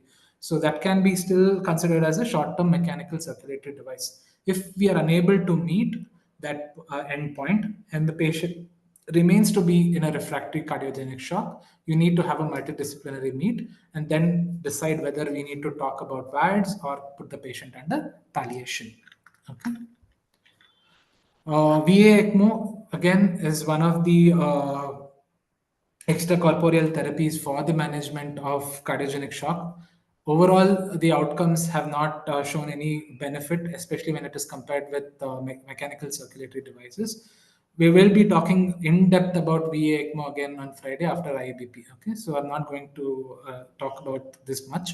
Only thing I want you to understand is, despite a lot of trials which have been done, the overall outcomes for a patient with cardiogenic shock who has been initiated on VA ECMO is still very poor. Okay, and this is majorly about MI related cardiogenic shock. Whenever we talk about non MI mediated cardiogenic shock, along with the cardiac grid that I've already discussed, you have to treat the primary cause. That is, your if it is a ventricular septal defect, you need to think about closure. Tamponade, you need to ascertain what is the cause for tamponade, and then treat the etiology as well as decongest the heart. At that point of time, you might have to do an aspiration and the pericardiocentesis. Along with that, you need to ascertain if the patient has an RV dysfunction. RV dysfunction probably may be because of pulmonary embolism. So that is something that we'll be discussing in the next session. Okay, so if that is the case, then we need to thrombolize the patient and then look at the management of RV dysfunction or RV dysfunction associated cardiogenic shock. And when with this valve associated cardiogenic shock, obviously the treatment of choice is valvuloplasty. Okay. What is the role of cardiac resynchronization therapy? You know that cardiac resynchronization therapy is usually given for patients with recurrent arrhythmias. The whole theoretical rationale is whenever there is arrhythmia which is present, or it is a new onset arrhythmia, be it LBBB, it can cause worsening of cardiac output. So whether cardiac resynchronization therapy helps to improve cardiogenic shock in such patients, that is acute cardiogenic shock, the evidence is very poor. Okay, so majorly it is poor because if the patient is already on cardiogenic shock, to do a resynchronization therapy would be detrimental, and it also carries a high procedural risk. So the take home from this slide would be, whenever we think of a cardiogenic shock in the acute setting, okay, so then probably we don't think about CRT. But having said that, if the patient has developed cardiogenic shock because of decompensated failure in the long run, that time you can still think about evaluation of all of this, and then probably CRT would be beneficial. Okay, so acute cases, no use. Chronic cases, probably there is improvement based on the etiology. So both the ESC and the AHA-ACC does not recommend for cardiogenic shock. Okay. Oxygen therapy, the target usually is between 90 to 95. Again, this is based on the avoid and the box trial. These are all supportive care. Okay, this is something that we usually miss. Whenever we answer in the exams, we are so focused on the heart, we forget about all the other things. The other supportive care that needs to be given is about oxygen therapy, ventilatory support. Ventilatory support can be by HFNC, NIV, invasive mechanical ventilation. Okay, we all know that NIV or BiPAP actually is the level one evidence for cardiogenic pulmonary edema. Okay, there's no doubt about it. So whenever you're treating a patient with acute decompensated heart failure or Phillips class C, class D or 3 or 4, probably if you initiate the patient on NIV and then start decongesting the patient, the outcomes would be better. Okay, and probably if you do it at the right time, you can also prevent invasive mechanical ventilation. I've told you earlier, patients with long-term diuretic therapy with heart failure, they would develop diuretic resistance. No specific studies have been reported for initiation of early renal replacement therapy. Always start diuretics first. Think about sequential nephron blockade. Starts with loop diuretics. Optimize the dose. Go with thiazides like metolazone. Both of them are not working. Probably at that particular time, you can think about the use of ultrafiltration as one of the therapies. Okay. Otherwise, there's still no evidence for early initiation of RRT in cardiogenic shock. Okay. Only if you know that the patient has a very bad cardiogenic shock and the patient is in probable sky C. At that particular time, it would be prudent to use CRRT in such patients. Okay, so that might decongest the heart and give him some amount of time to improve. Okay, so along with Sky C patients, if at all any classical indications for dialysis is present, okay, be it volume overload, hypokalemia, which is refractory to therapy, or refractory metabolic acidosis or uremia, such cases also you need to think about use of CRRT rather than your intermittent hemodialysis. So summary of evidence, actually there is no great benefits actually. Okay, the only thing even for ECMO there is no mortality benefit. So this page actually summarizes a lot of trials. Okay, the only level one evidence if you see is on the uppermost side. Okay, that is your revascularization. Early revascularization has shown to have better outcomes. Apart from that, most of them do not have much evidence. But again, if you see here for norepinephrine, they say it is better. Again, it is based on the Optima CC and the cardiogenic shock subgroup of the SOAP2 trial, that is your sepsis patients with dopamine versus noradrenaline. Based on these two, there's some amount of level one evidence for early revascularization and use of norepinephrine, whereas every other thing, the evidence is poor. Okay, be it IABP, be it any other drugs like glycoprotein 2b3A inhibitors, inotropes, hypothermia, shock trial, that is your mechanical circulatory devices, etc., all do not show any mortality benefit. Okay, so ultimately, whenever we talk about mechanical circulatory devices, I told you it is a bridge. The final thing would be cardiac transplant. The selection criteria will be typically based on the age and the refractivity to current therapies. Okay, any of these underlying contraindication, then the patient will not be fit for heart transplant. Those are active infections, severe arterial disease, be it peripheral or cerebral, irreversible pulmonary hypertension, that is again a big no-no, malignancy, irreversible liver disease, multisystem disorders, or morbidly obese patient. These are the things which are contraindications for cardiac transplant. Otherwise, if at all you see a patient who is not responding to adequate therapy, then they all fit under the criteria for cardiac transplantation. So, in summary, initially assess the patient for the etiology, revascularize the patient, then go about looking at the hemodynamic parameters, look at your monitoring, your biochemistries, your lactates, your cardiac monitoring, and your ultrasound, both echo as well as lung ultrasound. Along with this, see whether the patient is improving, initiate the patient on inotropes. If not, post PCA also, if the patient remains to be bad, probably mechanical circulatory devices as a bridge for heart transplant, or else if the patient based on risk stratification is very poor, talk about palliation.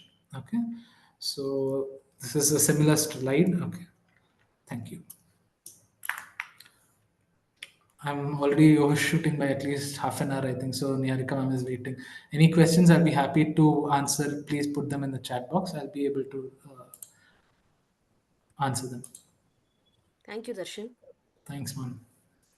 Sorry, I'm late. It's okay. It's okay now.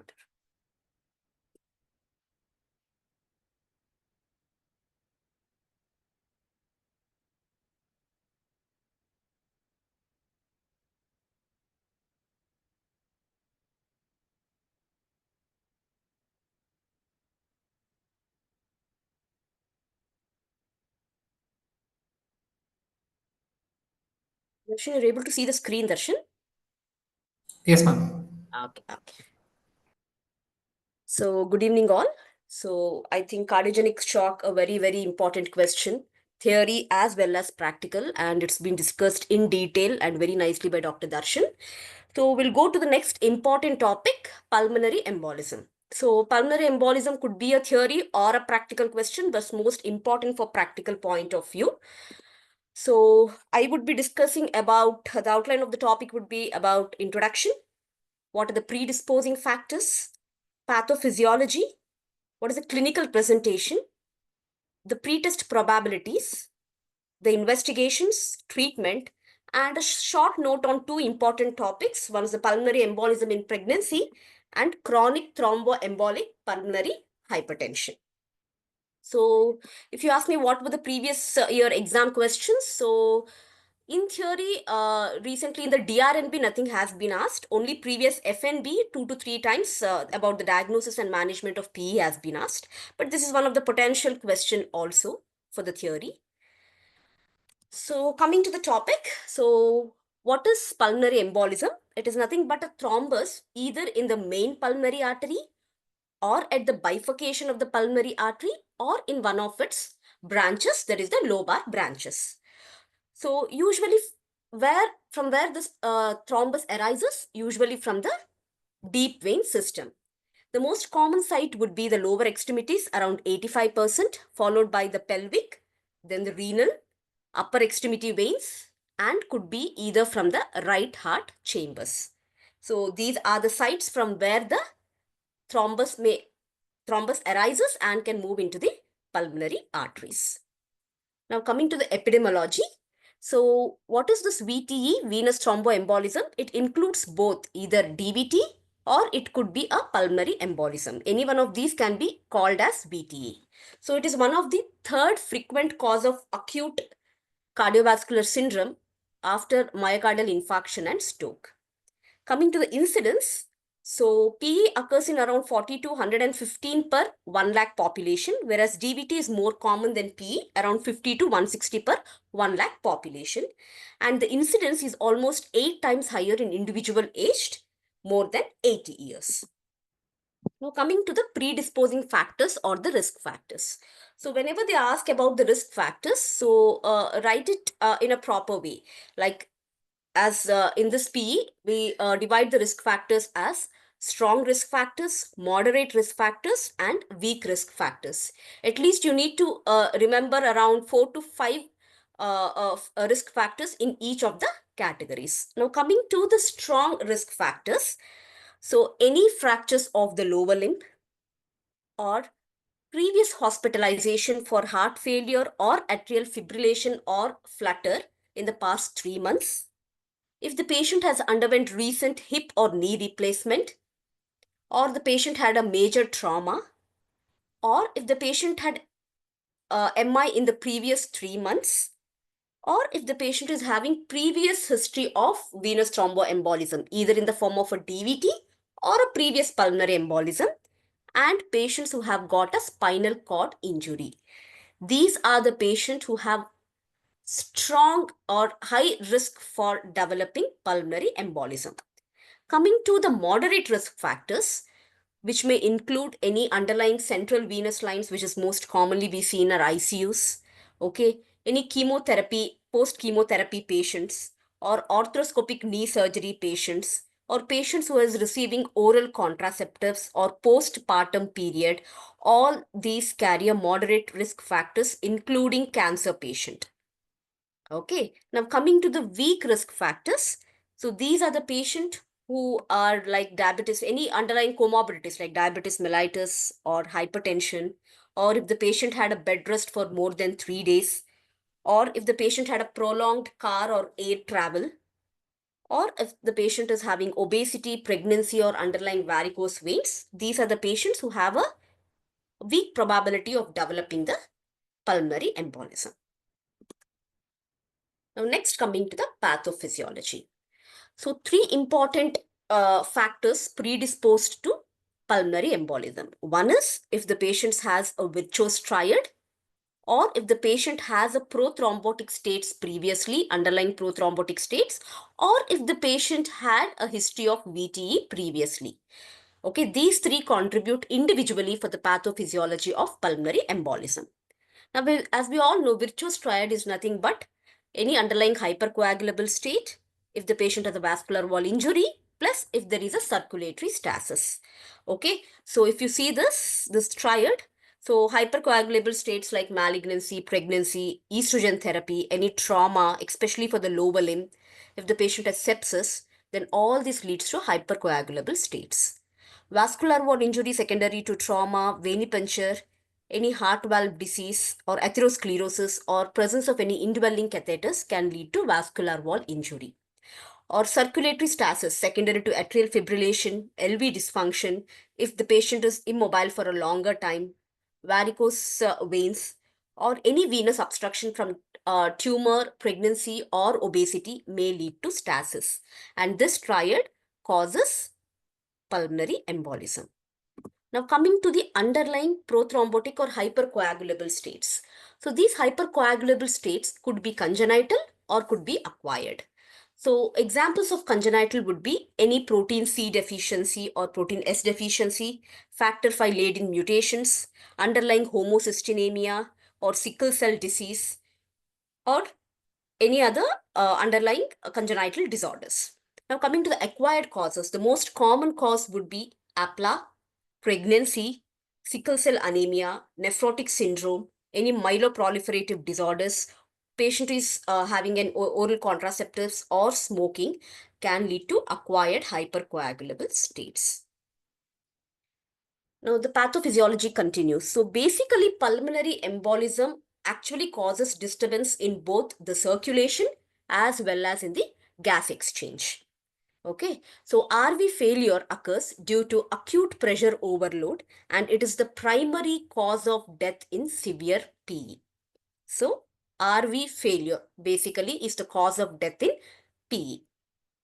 So the pulmonary artery pressure increases if more than 30 to 50% of the total cross-sectional area of the pulmonary arterial blood is occluded by thromboembolism. Okay. So the thrombus, if it's a very small thrombus which occludes only around 10 to 20%, then it will not cause any rise in PA pressures or may lead to RV failure. But if more than 30 to 50% of the area is occluded, it may cause rise in PA pressures and that might lead to RV failure. So in other words, if the occlusion is more than 50%, the chances of RV failure are much and patient might experience severe symptoms which may even lead to death. Okay. Now, as I told, pathophysiology, it includes both cardiopulmonary effects. So what happens if when there is a pulmonary embolism? As we all know, there is an occlusion of the pulmonary artery, which may lead to back pressure, leading to increased RV afterload, which may lead to increased RV pressures. So this increased RV pressures may lead to three important pathophysiological changes. One is because of increased RV pressure, there is increased myocardial oxygen demand leading to RV ischemia. Because of raised RV pressure, slowly there will be RV dilatation leading to neurohormonal activation. And this increased RV pressure may also lead to increased TR. Okay. So increased RV pressure can manifest as RV ischemia or in the form of increased tricuspid regurgitation. When this neurohormonal activation happens, so it leads to decreased RV contractility. So when the contractility is decreased, automatically the stroke volume is decreased, which decreases the LV preload. Okay, so RV afterload increases and the LV preload decreases, leading to decreased cardiac output and hypoperfusion, leading to decreased coronary perfusion.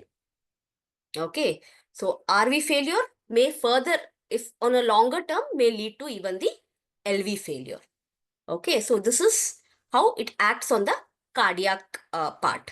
Whereas coming to the pulmonary part, when there is an occlusion of the pulmonary artery, so there will be development of AV shunting in the pulmonary vasculature, which leads to hypoxia.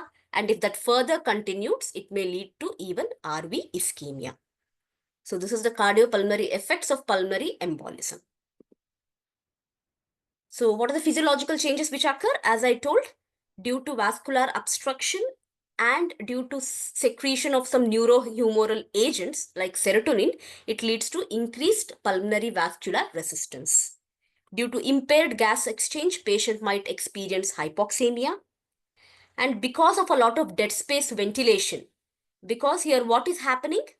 Ventilation and perfusion. Ventilation is happening, but perfusion is altered, which may lead to dead space ventilation, leading to increased AA gradient. And there could be hypocapnia secondary to alveolar hypoventilation because patient would be tachypnic. Okay. So now we're coming to the symptoms and signs which are commonly seen in pulmonary embolism. So the patient might come with complaints of chest pain. There could be shortness of breath. In certain cases, even cough, hemoptysis, and rarely syncope also. And what are the signs which we see in a patient of pulmonary embolism? The most common sign is sinus tachycardia, tachypnea, and when you examine, there could be any signs of DVT, raised JVP if the patient is in RV failure. Certain cases even lead to fever and cyanosis. And the most important sign, whether the patient has hemodynamic instability or not. So the ESC guidelines have defined the hemodynamic instability in pulmonary embolism as whether the patient is in cardiac arrest or whether the patient has an obstructive shock or whether the patient has persistent hypotension. Okay, so hemodynamic instability in pulmonary embolism can be of three types. One is cardiac arrest, one is obstructive shock, one is persistent hypotension. So cardiac arrest, we all know it is nothing but the need for cardiopulmonary resuscitation. But what is the obstructive shock that is being defined in pulmonary embolism? It is defined as the systolic blood pressure less than 90 mmHg, or if the patient is requiring vasopressors to maintain a systolic blood pressure of more than or equal to 90 mmHg despite adequate fluid resuscitation. That is obstructive shock. And there should be some end organ perfusion, like any altered mental status, cold clammy skin, if patient is oliguric or anuric, or if there is an increased serum lactate, that is known as obstructive shock. Okay, systolic BP criteria, and there should be an end organ perfusion. That is obstructive shock. Now, what is persistent hypotension? It is nothing but the systolic BP of less than 90 mmHg, or if there is a drop of systolic blood pressure of more than or equal to 40 mmHg from the baseline, lasting longer than 15 minutes and is not caused by a new onset arrhythmia, hypovolemia or sepsis. So you have ruled out the other causes and you saw that the systolic BP is less than 90 mmHg, or you have seen the patient and in front of you the BP dropped to more than 40% from the baseline and it is lasting for more than 15 minutes, then it is the persistent hypotension secondary to your pulmonary embolism. Okay, so either in the practicals, they might ask what is the hemodynamic instability that is seen in pulmonary embolism. How do you define it? So you need to divide this like this and define the definitions. Now these are about the signs and symptoms of pulmonary embolism.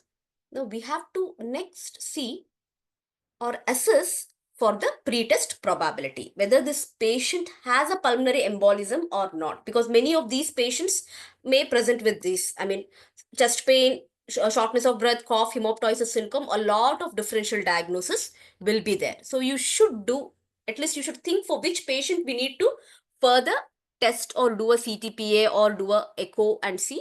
So you should have a pretest probability.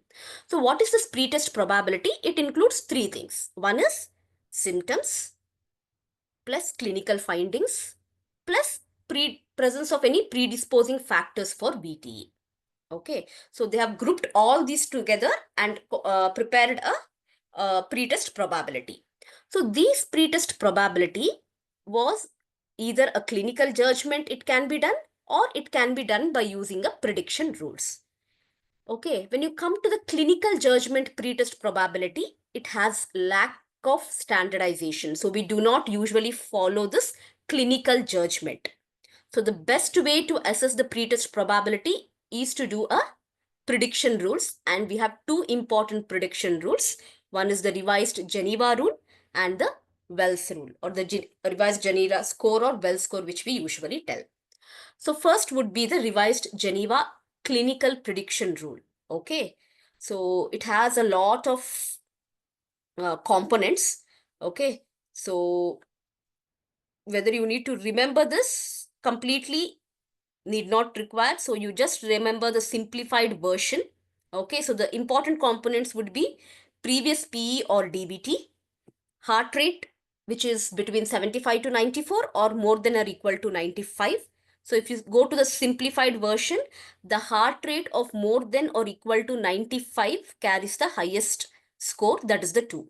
All the other carries a single point. Okay. Surgery or fracture within the previous month, if there is the presence of hemoptysis, active cancer, unilateral lower limb pain, or pain or lower limb deep vein palpation, or a unilateral edema, or age more than 65 years, all this carries 1 mark, except the heart rate, which is more than or equal to 95, carries 2 marks. Okay, and this clinical probability can be divided into 3 level or 2 level. Just remember about the 2 level score. So if the points are between 0 to 2, then PE is unlikely. But if the points are more than or equal to 3, then there is more likely of this patient is having a PE. Okay. So as I told, 30% in the PE likely category has pulmonary embolism. Okay, so you can remember either one score, either Geneva's or the Wells score. So you decide which you want to remember. Now coming to Wells score, most of the components as of Geneva are present in Wells score also. This simplified version carries each point for everything. Here the heart rate of more than 100 also carries a single point only. Same 2 level score, 3 level score, but here PE unlikely is between 0 to 1 and PE likely is more than or equal to 2. Now, as I told, many patients come with lot of these symptoms, and in the ER, if the patient, so most of us feel that if there is sinus tachycardia, patient has hypoxemia, then or the patient is having a normal chest X-ray, we feel that it's pulmonary embolism, and we try to do a lot of tests like D-dimer, do a echocardiography, or shift the patient to CTPA. So this is not required. Okay. So avoiding overuse of diagnostic tests for pulmonary embolism, because it costs because doing a CTPA costs so much, and doing a ultrasound or D-dimer also costs so much for the patient. So in order to decrease the costs and the complications of unnecessary tests, so at the level of emergency department, we have something known as PERC. So PERC is nothing but pulmonary embolism rule out criteria. So what does this tell? Okay, Suppose if the patient has come with these symptoms, cough, breathing difficulty, sinus tachycardia, okay, so you just see these things. One, see the age of the patient. If the age of the patient is less than 50, then chances of pulmonary embolism are less. Heart rate less than 100, saturations of more than or equal to 95% on the room air, with with no recent trauma or surgery history, no prior DVT or PE, if there is no unilateral leg swelling, no exogenous estrogen like oral contraceptives, or there is no hemoptysis, then please don't do unnecessary tests on this patient. There could be some other cause for all his symptom presentation. So this is the pulmonary embolism rule out criteria, which is usually done in the emergency department. Okay, in order to avoid unnecessary tests and costs to the patient. Now, these are the signs and symptoms. You have done the pre-test probability. Then you go to the investigations. So first we'll deal with the basic investigations and then go to a higher end investigations. So what are the findings you usually see in cases of ABG in pulmonary embolism patients? So the first one would be hypoxemia. There could be hypocapnia, as I told, because of alveolar hyperventilation, which is seen. Similarly, because of that, patient might experience respiratory alkalosis. But if there is a massive PE, then the patient might have hypercapnia, or there could be mixed respiratory and metabolic acidosis because of the underlying hemodynamic instability. And as I told, the shunt is increased in these cases, so there could be increased AA gradient. Okay, so these are the ABG findings seen in pulmonary embolism patients. Now coming to the ECG. So as we all know, the most common finding in the ECG would be sinus tachycardia, but it is just seen in around 40% of patients. Okay, the other changes could be non-specific STT changes, okay, like inverted T waves, okay, or the S1Q3 T3 pattern, which is just found in around 10 to 50%. Okay, almost it is less than 20% only, most common, less commonly seen and least specific sign also. Okay, and RV strain can be seen. This is one of the good ECG changes that you can tell that a patient might have a pulmonary embolism. So you have inversion of T waves in lead V1 to V4 and a QR pattern in V1. Or there could be any new RBB in cases of severe pulmonary embolism. And the most common arrhythmia which is associated with pulmonary embolism is the atrial fibrillation. So these are the ECG changes which are seen in pulmonary embolism. Now, what is the role of D-dimer in case of pulmonary embolism? And why is the D-dimer elevated in pulmonary embolism? This is because of simultaneous activation of both coagulation as well as the fibrinolysis process. So what is the use of D-dimer? It has a good negative predictive value. So what do you mean by negative predictive value? If the D-dimer is normal, then PE is unlikely. So it has a good negative predictive value. So when combined with the predictive rules, this has a good negative predictive value. Means when you do a Geneva or a Wells test and you have a low prediction, okay, low or intermediate prediction, and the patient has a negative D-dimer, then the patient is unlikely to have a pulmonary embolism. Okay. So negative ELISA D-dimer plus a clinical probability which is low to intermediate may exclude the disease without further testing in around 30% of patients. And the standard cutoff values for D-dimer is around 500 nanogram per ml. Now, is the D-dimer value same for all the patients? No. So the specificity of this D-dimer, it decreases steadily with increase in age, especially more than 80 years. The specificity of this D-dimer decreases. So in such cases, you need to use something known as age-adjusted cutoff values for D-dimer, especially if the age is more than 80. sorry, for age more than 50 years. So how do you do this?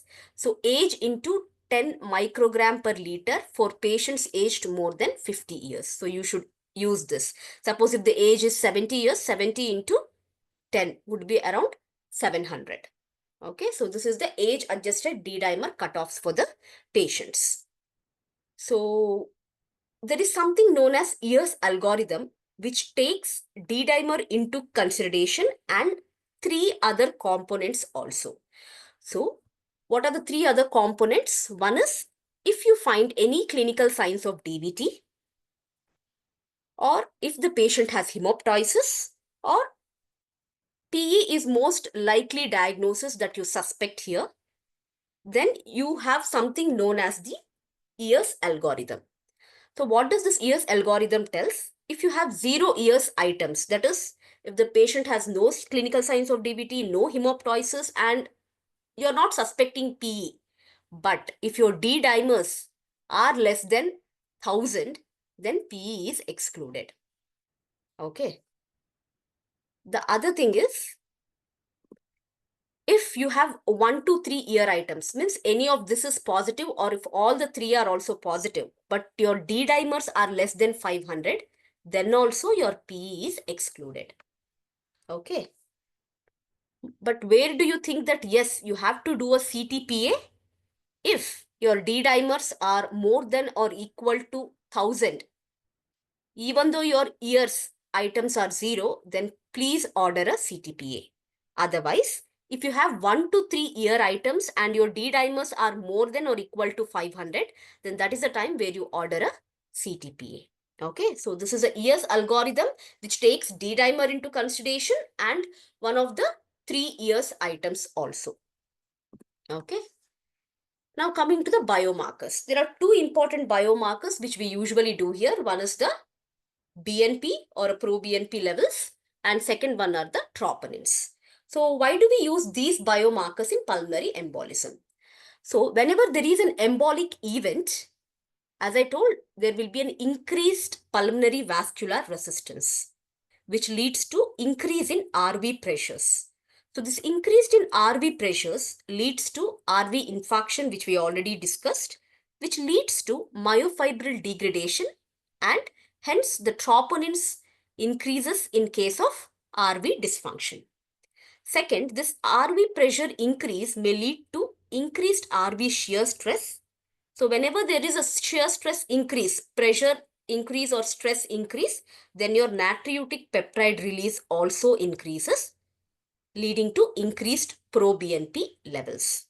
Okay, so this is the reason why troponins as well as your pro-BNP levels increase in pulmonary embolism.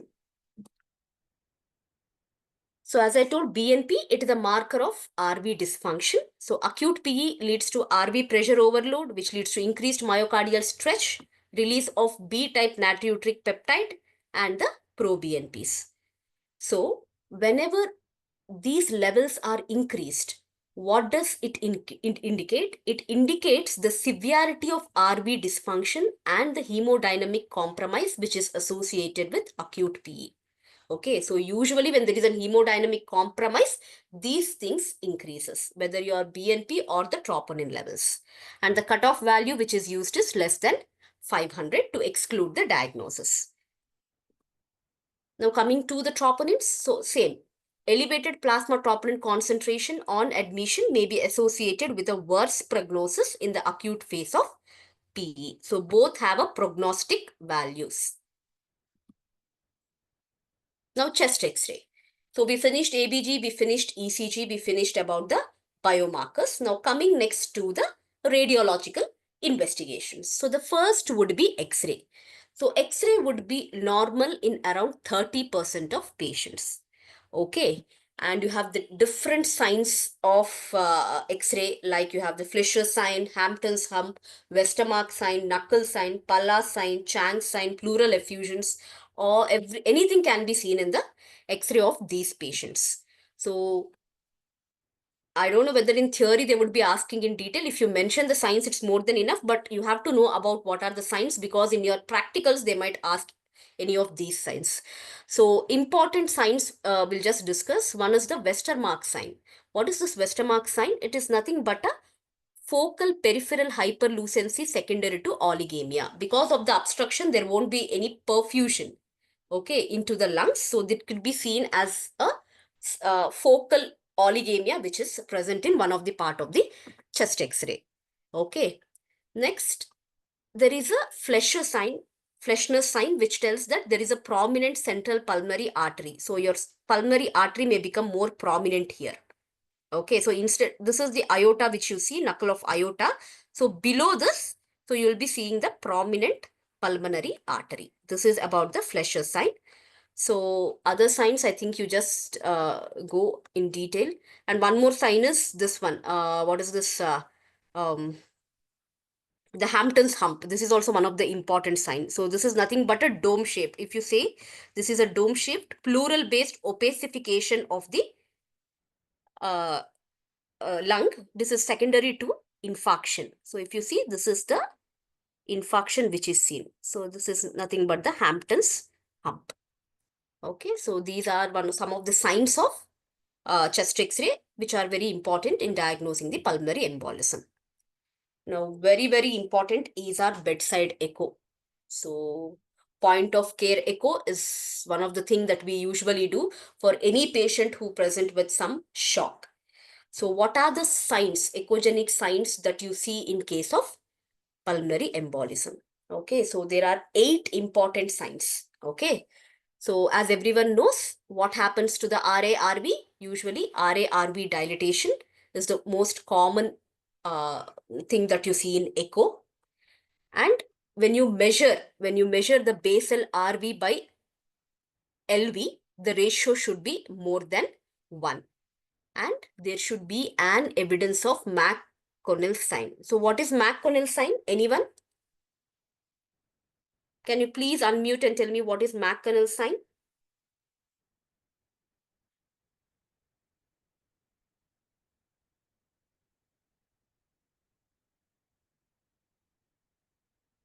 So McConnell sign is nothing but it is a akinesia of the free wall of RV with preservation of normal contractility, or it could be a hyperdynamic contractility of the apex. Okay. Akinesia of the free wall, right ventricle free wall, and hyperkinesia or hyperdynamic apical contractility. That is your McConnell sign, which is usually seen in 4-chamber view. Next comes the D-shaped LV. Okay, this is more common if the RV pressures are much more than the LV pressures, which leads to the flattening of the LV wall. Okay, so flattened interventricular septum.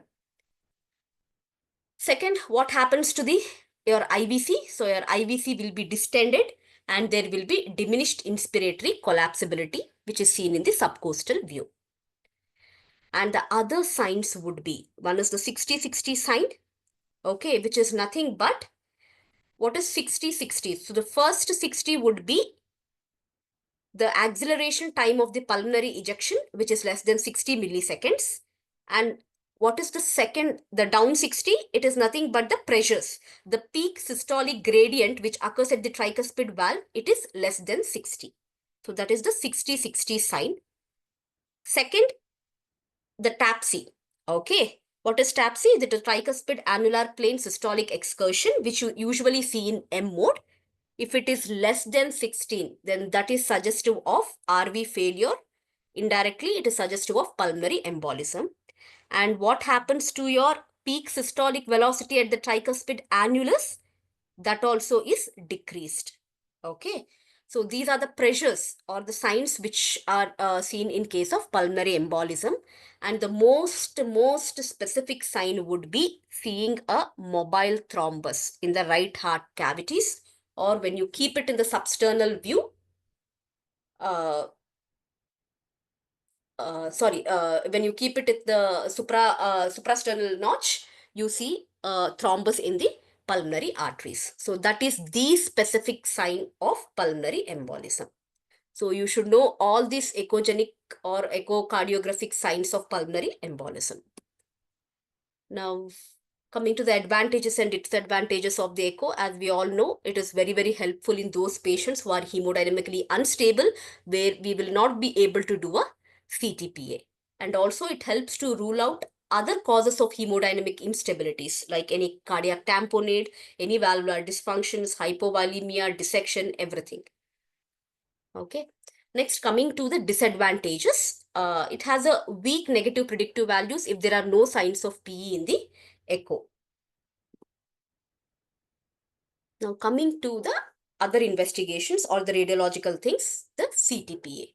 So, CTPA is the method of choice or the investigation of choice for pulmonary embolism.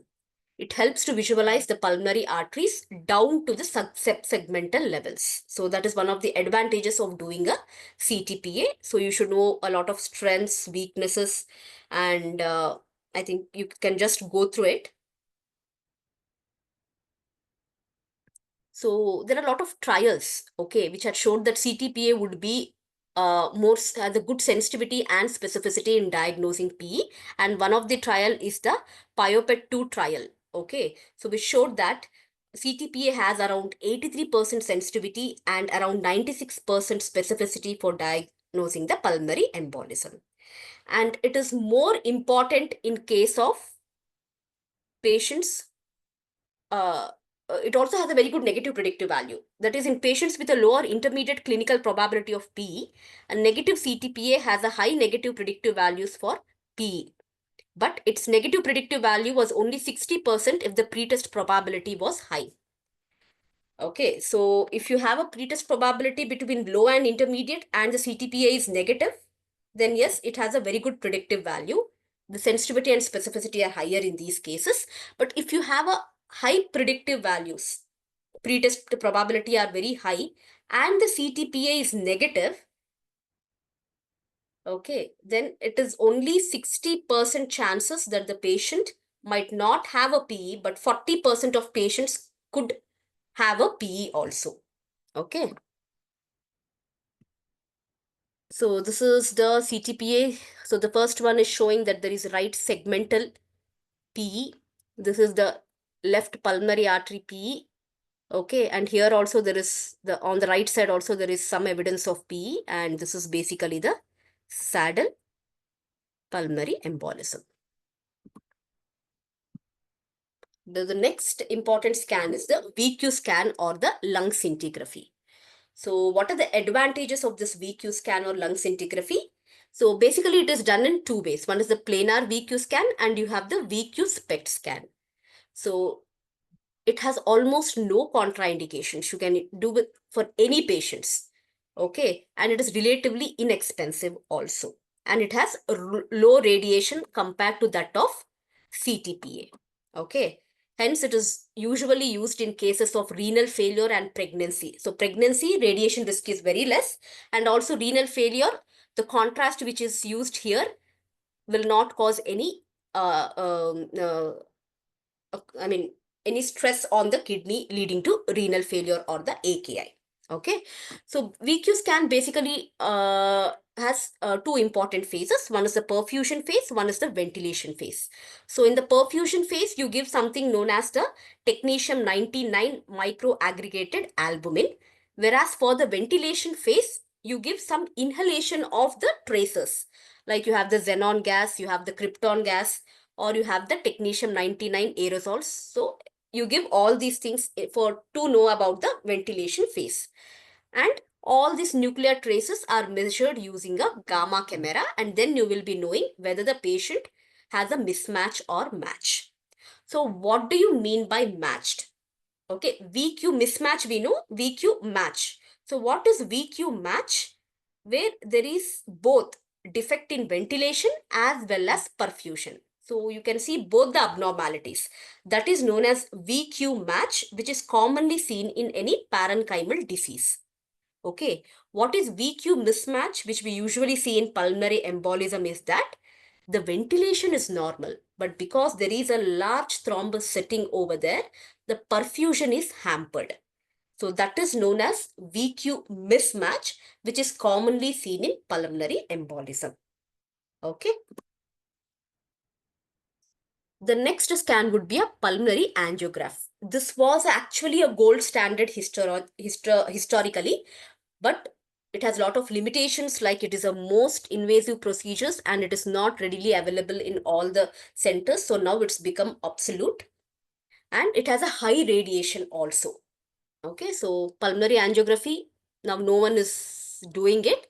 Either the best would be a CTPA, the first line, or if there is any contraindications like pregnancy or renal failure and you need, there is some confusion in the diagnosis, then you can do a VQ scanning.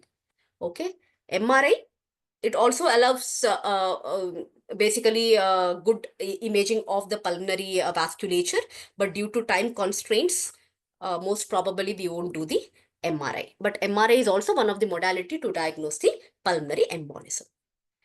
The other thing is whether the patient has a DVT or not. So we are, all the patients with suspected PE has to undergo a Doppler of the lower limbs, okay, to see the compressibility of the DV system, or if you can see any echogenic material in one of the veins, and it has high sensitivity and specificity also. Now, after doing all the investigations, you need to assess the severity of the PE. So how do you assess the severity of PE? By something known as Pulmonary Embolism Severity Index, PESI. Okay, so you have a normal PESI and you have the modified or the simplified PESI score also.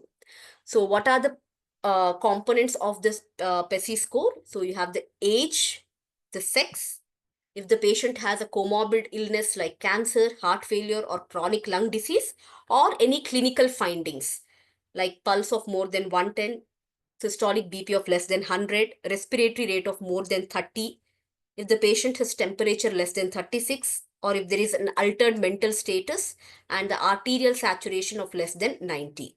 So you have a lot of points here, and the scoring similarly. So if the score is less than or equal to 65, then the chances of 30-day mortalities are very less. Similarly, if the score is more than 125, then the chances of 30-day mortality are nearly 25%.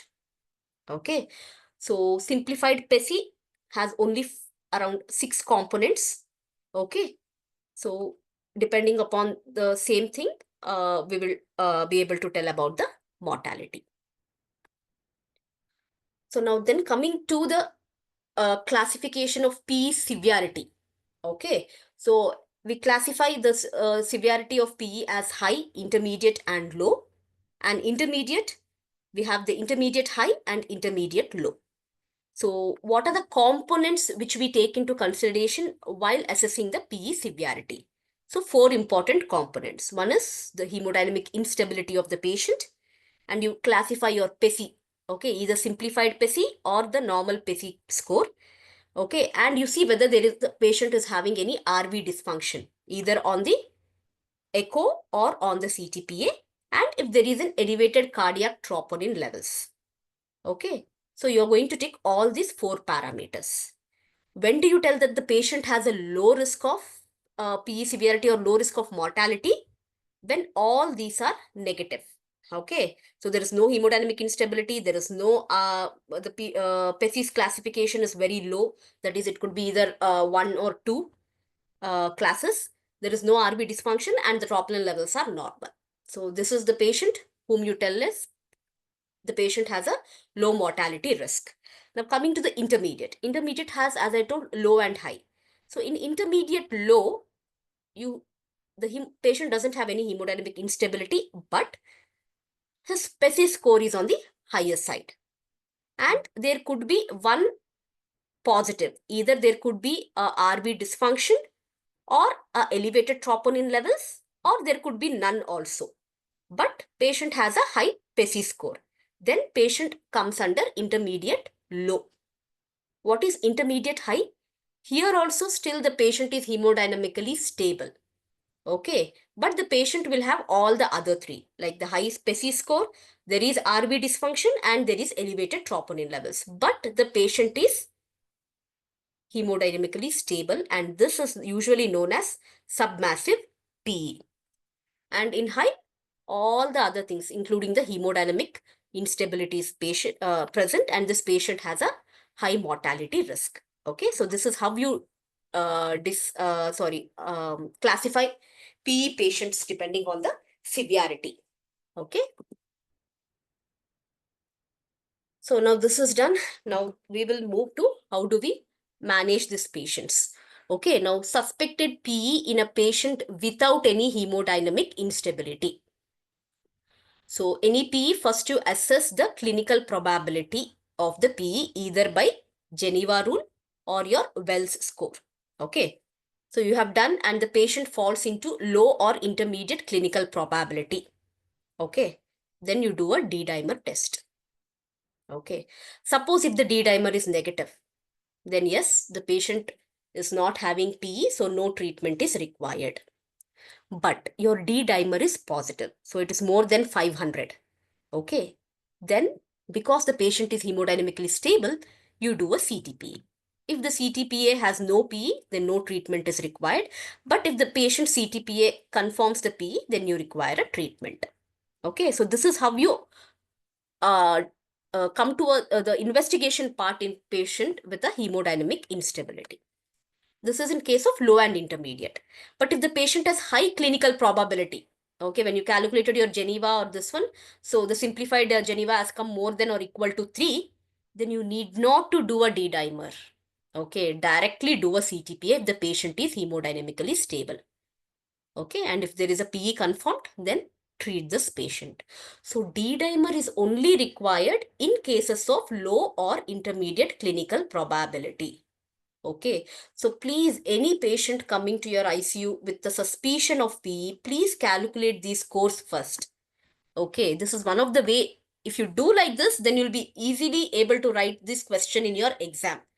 Okay, because if us any patient coming to this with suspicion of PE, we do of echo, we do of CTPA, or we do of D-dimer without calculating the probability scores.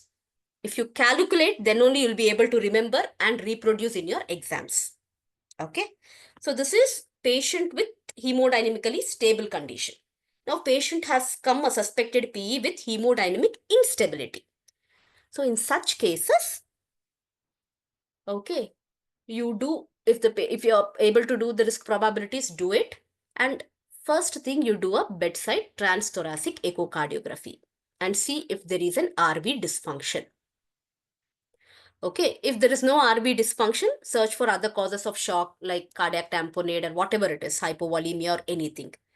But if there is an evidence of RV dysfunction, okay, all your echographic things which we have discussed previously. So if the patient is on a minimal noradrenaline support, try to do a CTPA. Okay. So CTPA immediately available and feasible. Yes, do a CTPA. If it is positive, treatment of high risk PA you have to do.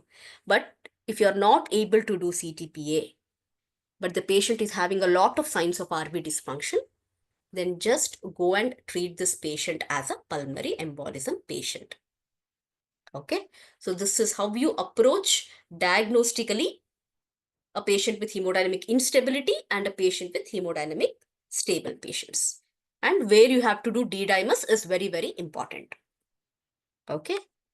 So this is the 2019 ESC recommendations for the diagnosis of the PE. So we'll just go to the level 1 recommendations. As I told, in suspected high-risk PE who has a hemodynamic instability, first would be the bedside echocardiography, or if a CTPA you are able to do it, then you do the CTPA. Okay, and if you feel that the patient has high risk of pulmonary embolism and only your echocardiography is showing RV dysfunction, start your anticoagulation or thrombolysis depending on the hemodynamic instability of the patient.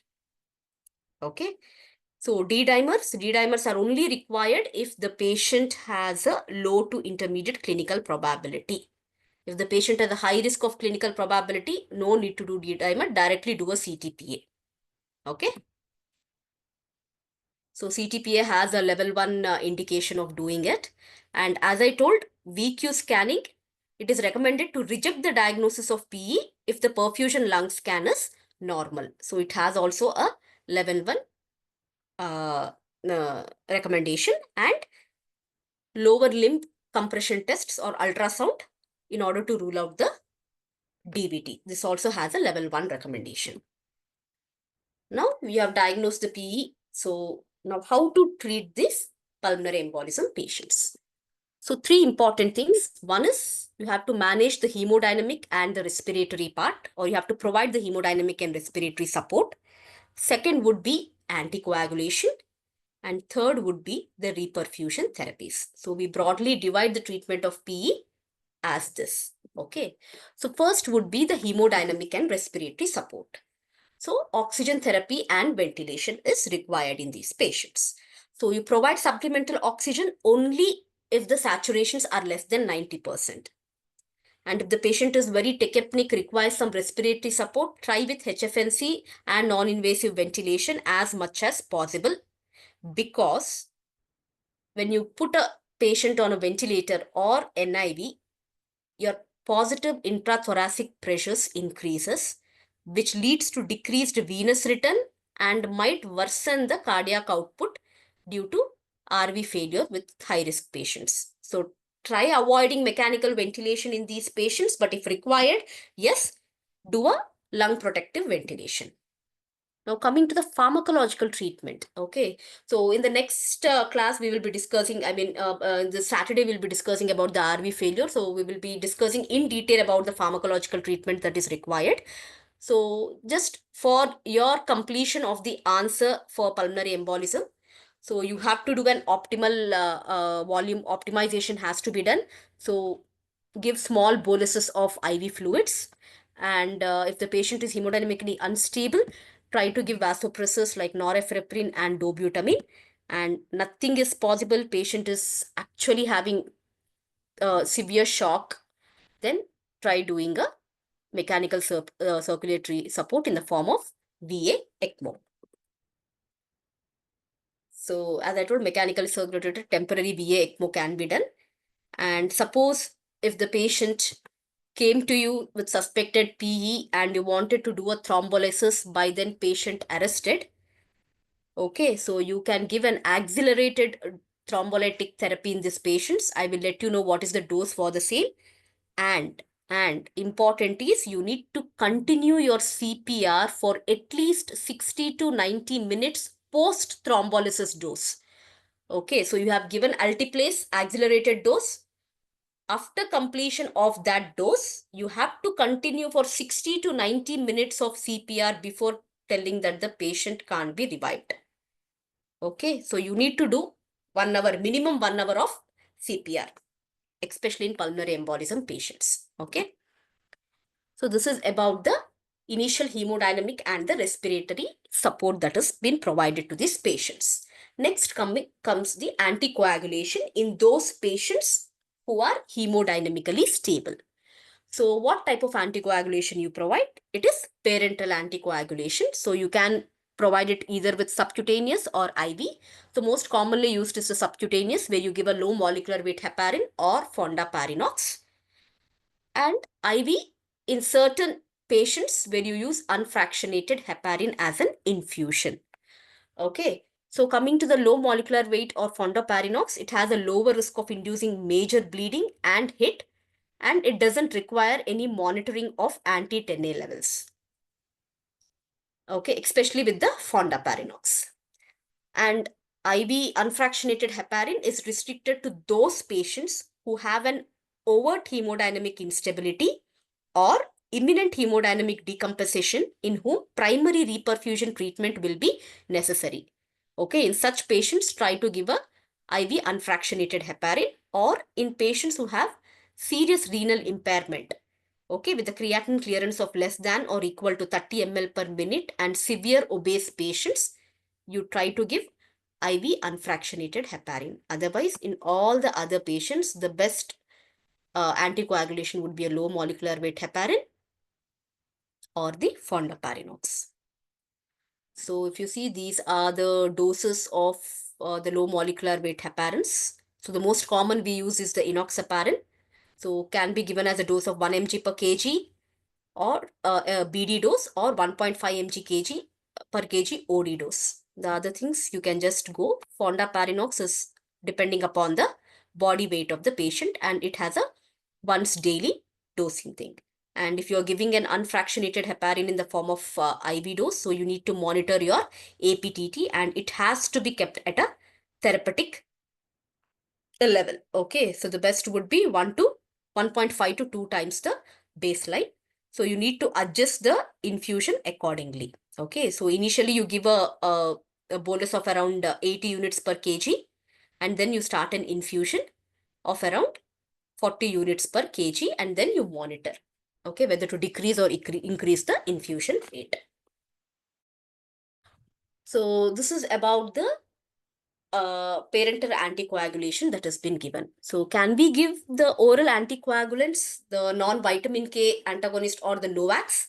Yes, once the patient has crossed the acute phase, so you can convert this into a oral anticoagulants or the NOACs. So you have the apixaban, dabigatran, edoxaban, rivaroxaban, everything, but you should know about the major drawbacks of these things.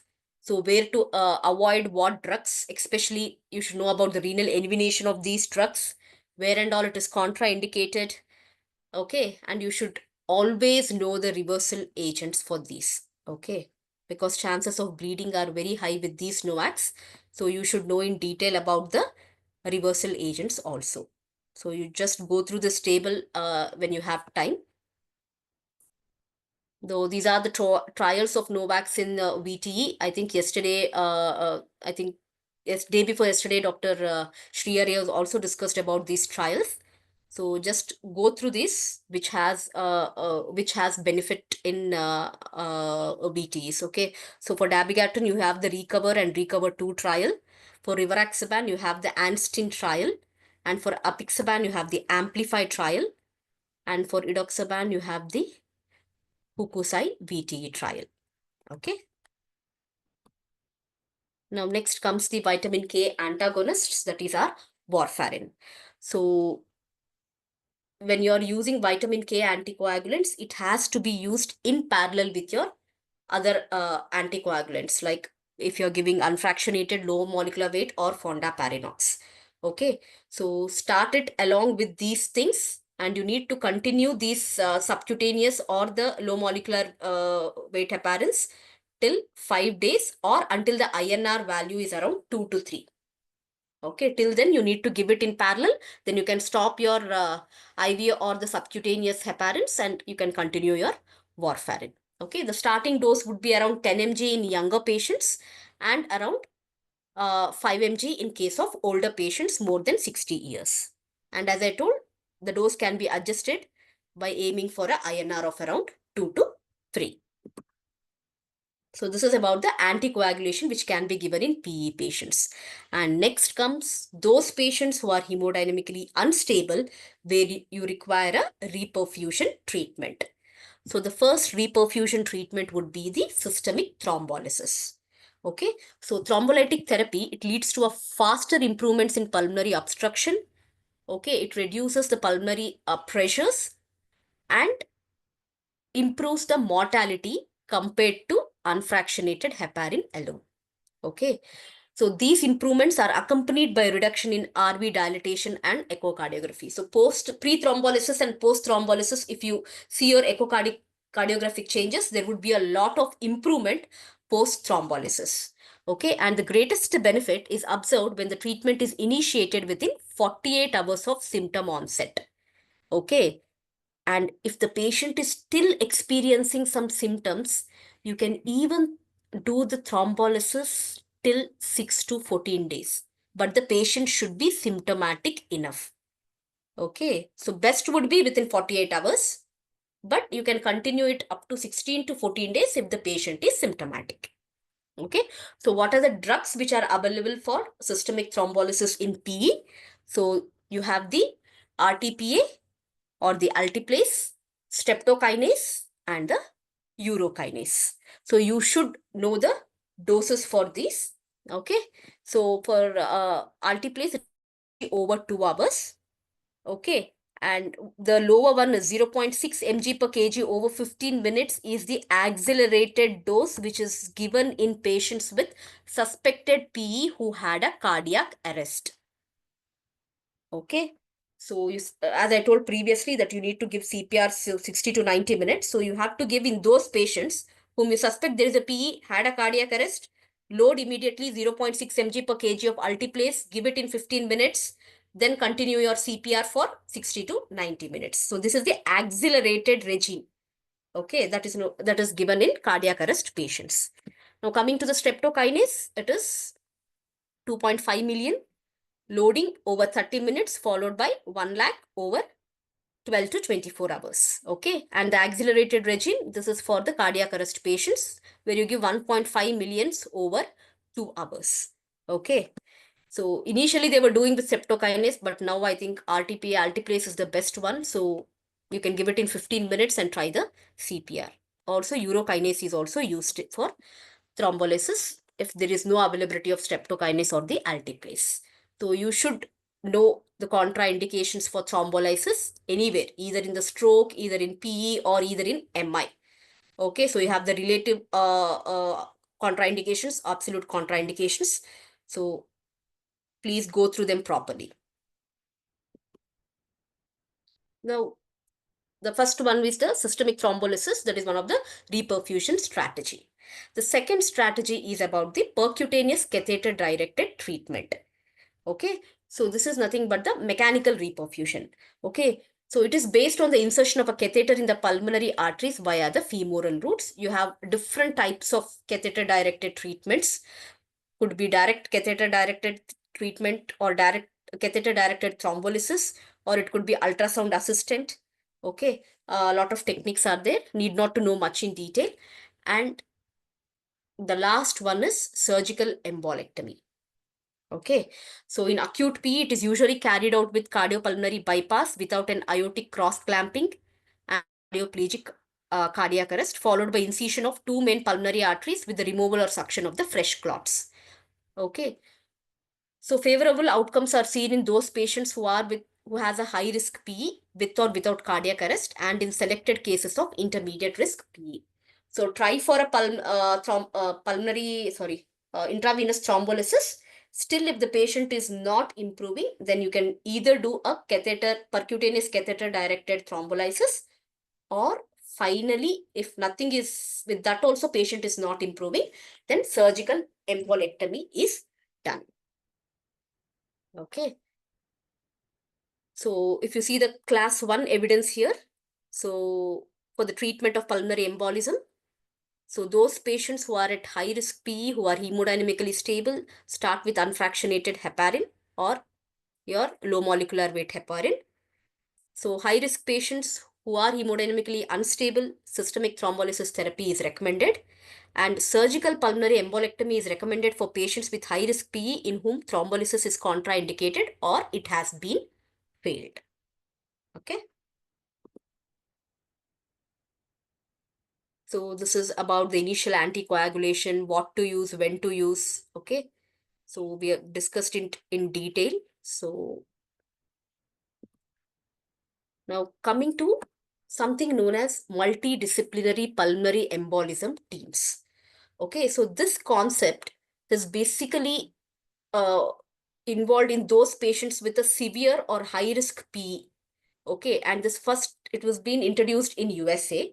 So what does this per team include? Okay, so what is this pulmonary embolism? Okay, response team it is known as. So this team includes cardiologist, a pulmonologist, hematologist, vascular medicine person, anesthesiologist or intensive care person, cardiothoracic surgeon, and interventional radiologist. So whenever a patient of suspected high risk PE comes, they actually announce or inform this PERT team. Okay, so everyone will be getting ready with their further management team, and actually, this helps to formulate a better treatment plan and its immediate implementation. So this is about the PERT team. Now, next comes the vena cava filters. So, for which patients do you insert the vena cava filters? For all the patients or only certain group of patients? So what is the aim of this vena cava filters? It is to mechanically prevent the venous clots from reaching the pulmonary circulation. That is, only if the patient has lower limb DVTs, you try to put this vena cava filters. So it is inserted percutaneously and it can be retrieved after several weeks or months or left in place over long term if needed. So you have the temporary vena cava filters, you have the permanent vena cava filters also. So what are the indications? Okay. Patient has a VTE, okay, that is a DVT, and there is an absolute contraindication to anticoagulation treatment. So patient has a DVT with the pulmonary embolism, but you can't give any anticoagulant in these patients. So in such patients, you try to put a vena cava filter. Or if the patient is having recurrent PE despite adequate anticoagulation. So you have the first episode of PE, you put the patient on Novax or warfarin, but patient had again one more episode of PE. So despite your adequate anticoagulation, if the patient has recurrent PE, then you go for a vena cava filter. Third, as a primary prophylaxis in patients with high risk of VTE. Okay. And fourth, but this is not the indication, free floating thrombi, if it is found, then that is also one of the indication for vena cava filters. Okay. So neither the all-cause mortality nor the PE-related mortality differed between patients with or without the filter placement. So there is no much mortality benefit if you use vena cava filters finally. So if you come to the class level, class of recommendations, so IVC filters should be considered in patients with acute PE and if there is an absolute contraindications to anticoagulation or recurrent PE despite adequate anticoagulation, and the routine use of IVC filter is not recommended at all. Okay, for all DVT patients or pulmonary embolism patients, you're not going to put an IVC filter. Okay, so these are the two important indications for the IVC filter. So this is just one of the flow chart which tells about the treatment of acute PE. So any patients with acute PE, start the anticoagulation and see whether the patient is hemodynamically stable or unstable.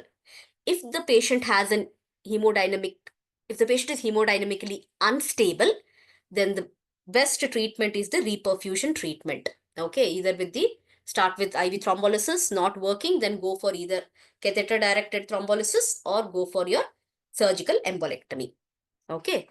Suppose you anticoagulated patient is hemodynamically stable. Okay, then you have to distinguish low from intermediate risk PE. Okay, so how do you differentiate the low from intermediate? As I told, you have to see your PESI classification, you have to see your RV dysfunction, you have to see your troponin levels. Okay, and then divide this patient into low risk or intermediate low risk and intermediate high risk. So if nothing is present, there is no clinical, the PC scores are very less, there is no RV dysfunction, your troponin levels are normal, then the patient has a low risk of PE. Okay. So if there is a low risk of PE, see for any other causes of his symptoms, if required, treat it and then discharge the patient. But if the patient has any of these, the PESI class, if the patient falls in the PESI class 3 to 4, or if the patient has either the RV dysfunction or the troponin levels high, then divide the patient into intermediate high risk and the intermediate low risk. So for the intermediate high risk patient requires monitoring, consider rescue reperfusion if there is further deterioration. If the patient has intermediate low risk, continue with the anticoagulation and monitor the patient. Okay. So this intermediate high risk, which is a submassive PE, so they tell that you continue anticoagulation if the patient becomes deteriorated either with hemodynamic instability or worsening further in the hypoxemia is worsening, then in such case, try to do a reperfusion treatment. Okay. So this is the same that has been told here. So as I told, intermediate high risk P. Okay, so any absolute contraindications to thrombolysis? Yes, then consider a catheter or surgical embolectomy. If there is no, then you can consider the uh, uh, normal thrombolysis. Now, coming to the evidences for submassive high risk PE for thrombolysis. So, initially, there was no much role of thrombolysis for submassive PE, but the recent studies have shown that there is some benefit with thrombolysis in submassive PE. So, a lot of trials has been conducted. So, the trial started from around 2002. So, the first trial was the MAPET 3 trial, which compared heparin plus altiplase. So anticoagulation plus thrombolysis versus heparin plus a placebo. And they showed that the primary endpoint was in hospital death or clinical deterioration. Okay. And you've seen that there was actually low in hospital death and there was much less clinical deterioration requiring escalation of the treatment in those treated with heparin and altiplase. And the rate of recurrences of PE was low in both the groups. And also the bleeding incidences were similar in both the groups. Okay, then comes the types trial, then the MOPET trial. MOPET trial is very important. It was a prospective randomized trial which was done in 2012. Here they compared low dose altiplase with heparin plus heparin with a placebo. And they have seen the development of pulmonary hypertension at 28 months. And they have seen that with altiplase and heparin, there was significant lower pulmonary hypertension at 28 months. And it was statistically significant too. So it even prevents the chronic changes of pulmonary embolism also if you thrombolize the submassive PE patients. Okay. Next came the Topco trial in 2014, and it also showed that the adverse outcomes rate have significantly been lower with tenecteplase and heparin group. And the latest trial was the PITO trial, which was also conducted in 2014, and they have done with tenecteplase plus heparin and heparin plus placebo. And nothing was, I mean, if you see the death or hemodynamic decompensation, this trial didn't show much difference between the two groups, but they told that the extracranial bleeding and stroke is been little higher with the tenecteplase group compared with the heparin plus placebo group. Okay, so some adverse events have been seen with tenecteplase plus heparin. So these trials are very important. A submassive high risk PE patient, whether you want to thrombolize or you don't want to thrombolize. Now, basically, this is these two trials are for the IBC filter. As I told, there is no much mortality benefit by placing an IBC filter in pulmonary embolism patients. So you have the PREPIC 1 and the PREPIC 2 trials. Now, very, very important is how long to anticoagulate these patients. Okay, so this has been divided into three important categories. The first category would be those patients who had experienced the first episode of PE or VTE, which is secondary to major transient or reversible risk factors. Means patient, you know the risk factor, and patient had first episode of PE. Okay, so you know the risk factor, first episode of PE, you can give the anticoagulation for 3 months. But patients with recurrent VTE, with at least one previous pulmonary embolism or a DVT, or patients with first episode of unprovoked thrombosis. So you don't know what is the risk factor for the for this pulmonary embolism. So in such patients, you need to give extended duration, that is up to 6 months. Okay. And those patients who has an underlying cancer or patient has an underlying prothrombotic uh, um, diseases like APLA, thrombophilias, or patients with recurrent unprovoked. You don't know the cause and the patient is having recurrent PEs. Okay, in such patients, you need to give indefinite duration, lifelong duration of anticoagulation. Okay. So these are the same recommendations which I've just made it into a simple one and given in the previous table. So whenever you're free, you can read in detail about these recommendations. These are all 2019 ESC pulmonary embolism recommendations. Okay, it's a very good recommendation. So if you have time, please go through the article. So as I told, for active cancer patients, you need to give lifelong anticoagulation.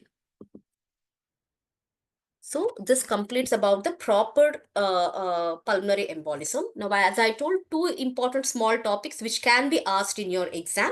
One is pulmonary embolism during pregnancy, and the other one is pulmonary chronic thromboembolic pulmonary hypertension. These both are expected short notes in your theory. So suspected PE during pregnancy. So usually the management or the investigations remains the same. Okay, so we'll just go through that. So you have to do the pretest probability, decide whether the patient is having intermediate, low, or high probability. Do a pause and see if the patient has a do a D-dimer if the patient has intermediate or low probability. Then you start your anticoagulation with low molecular weight heparin. Okay. Then, if possible, do a chest X-ray. Okay. If not, need not, because patient's chest X-ray in the initial 3 months, it's contraindicated. So if the patient is presenting at a later date of pregnancy, try to do a chest X-ray and do a compression proximal duplex ultrasound. Basically, look for a lower limb DVT. Okay. Suppose when you saw this, you found, yes, there is a proximal DVT present. So you need to continue your low molecular weight heparin at therapeutic dose. Okay, then you have to assess the PE severity and the risk of early death in these patients. And important is you have to do a MDT, multidisciplinary team meeting. Okay, discuss with a hematologist, discuss with intensivist, discuss with obstetrician. Everything has to be done, and you need to plan. Okay, how to manage the pregnancy, the labor, the delivery, everything. Okay, this is about the patient having a DVT. Suppose you have done a sorry. So you have done a CUS and the patient, there is no presence of any proximal DVT. Okay. Then, if possible, do a chest X-ray. If the chest X-ray is normal, then try to do a CTPA or perfusion lung scan. If the chest X-ray is abnormal, the best would be to do a CTPA. And you have done a CTPA, it is negative, so PE is ruled out. If you find there is an indeterminate or a positive PE in CTPA, then you review by the radiologist or the nuclear physician to diagnose a PE in pregnancy. If it is positive, then continue with the low molecular weight heparin. Okay. Now, you might ask me, whether can we do a CTPA in pregnancy? Okay, so the guidelines recommend that you can do a CTPA with low radiation dose protocol. Okay, so you need to speak to your radiologist. Okay, discuss how much ever possible the lowest radiation is there in the CT. You can do a CTPA in a pregnant patient. If that is you can't do it, then better to do a VQ scan in these patients. Okay, otherwise, if you the other things like D-dimers, everything can be done as similar to that with a normal pulmonary embolism patient. Okay, so this is one of the things that is there. Perfusion scintigraphy or CTPA should be with a low dose radiation protocol, should be considered to rule out suspected PE in pregnant women. CTPA should be considered as the first line option if the chest X-ray is abnormal and it has a level 2A. Okay, so treatment wise, as I told, low molecular weight, if the patient is hemodynamically stable, and you can consider thrombolysis or surgical embolectomy for pregnant women with high risk PE. Okay, so thrombolysis also can be done in these patients. Okay, so management, everything would be same as that of the normal PE patients. So you have treated the PE, so the patient has come out, patient went on anticoagulation, Novax or warfarin. Okay, and later you after 3 months you brought this patient for a follow-up. And then during follow-up, you saw that patient is still dyspneic, patient is experiencing some symptoms. So then you ordered for a CTPA and you found that the thrombus is still present. So, and your patient is experiencing high PA pressures, went into pulmonary hypertension. So that is nothing but your CTEPH, that is chronic thromboembolic pulmonary hypertension. Okay, so this is one of the long-term sequelae of pulmonary embolism. So any PE survivors, okay, most of them, nearly 90% of these patients will have their pulmonary arterial bed restored. So in such patients, no routine follow-up CTPA is required. But in around 10% of patients, the thrombus which was present may get organized. A fibrin would have been developed in that and it may lead to CTEPH. So CTEPH is a potentially life-threatening obstructive vasculopathy. Okay, so it is caused by the persistent obstruction of the pulmonary arteries by an organized thrombi, which leads to flow redistribution and secondary remodeling of the pulmonary microvasculature bed, leading to the development of fibrin deposition in this clot. Okay, so the incidence is around 0.1 to 9.1% in the first 2 years after a symptomatic PE event.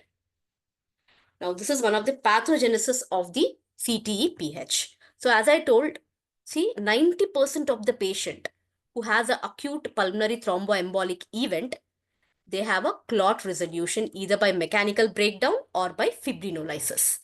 But around 5% of patients may have an incomplete thrombus resolution even after 2 years. And the etiology, exact etiology, we don't know. There are some hypotheses which are telling that either due to increased hypercoagulability, due to increased levels of factor 8, or there could be impaired clot lysis, okay, leading to more fibrin deposition.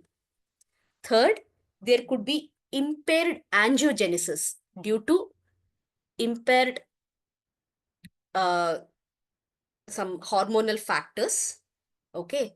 Or the fourth hypothesis would be inflammatory thrombosis. The exact cause is not known.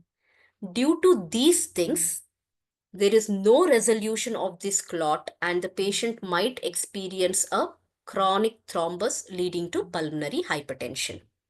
Okay, all of these things or any of these things may lead to fibrothrombotic organization, leading to formation of either webs, bands, or which may slow down the blood flow, leading to fibrotic thrombus, okay, which over time may lead to adaptive vascular modeling, leading to progressive pulmonary hypertension.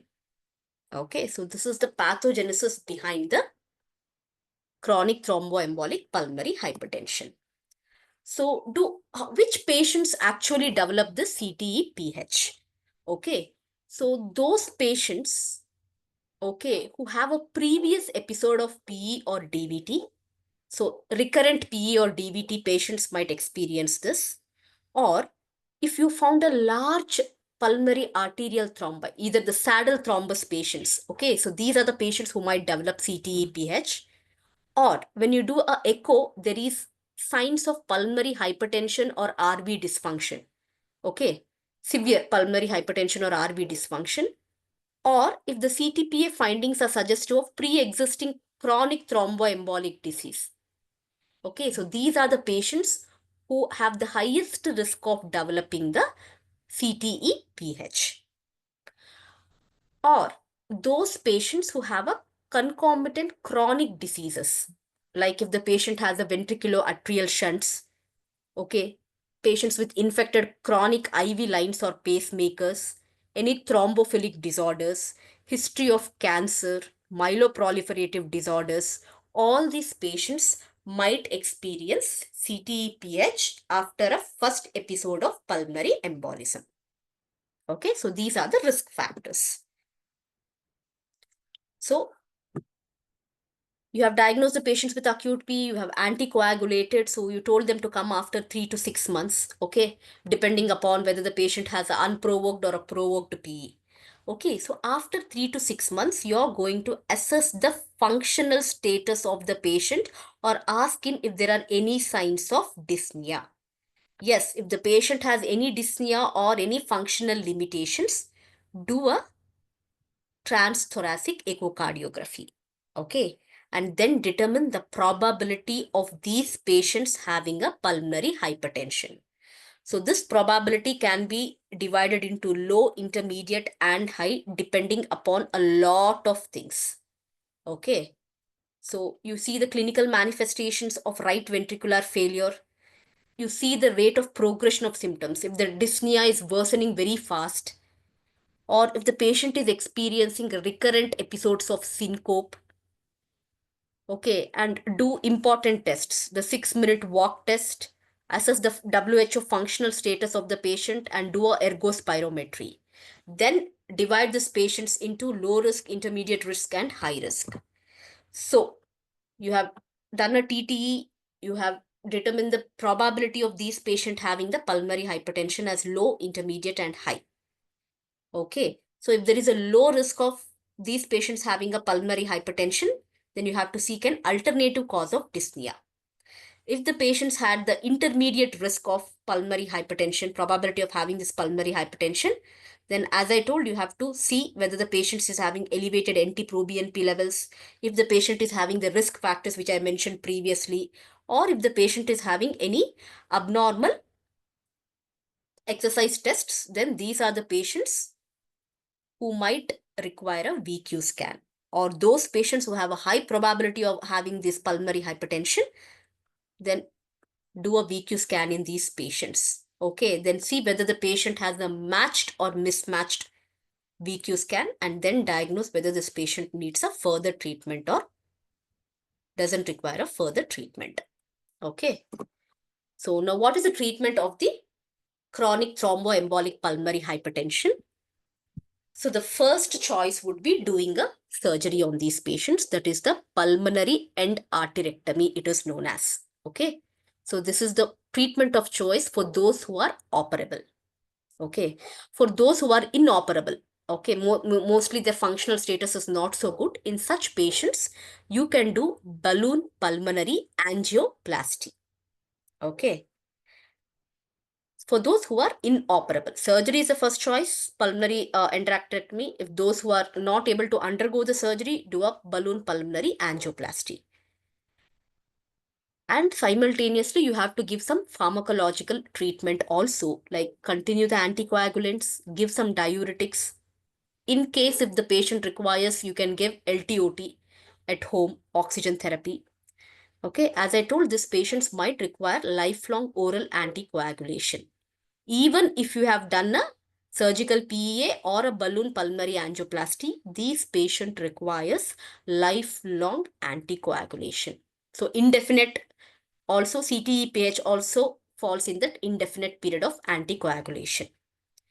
And those patients who are inoperable and who has a persistent or a recurrent pulmonary hypertension after even the surgical pulmonary endarterectomy, the drug which can be used for symptomatic relief is the Riociguat, which is an oral stimulator of soluble guanyl cyclase. Okay, so this is one of the drug which is approved by FDA for CTEPH.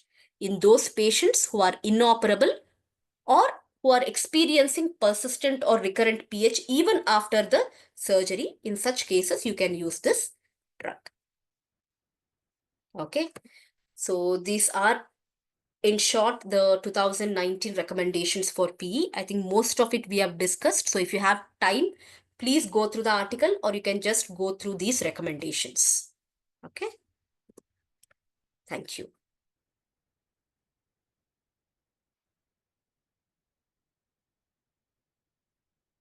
So if you have any doubt, you can ask.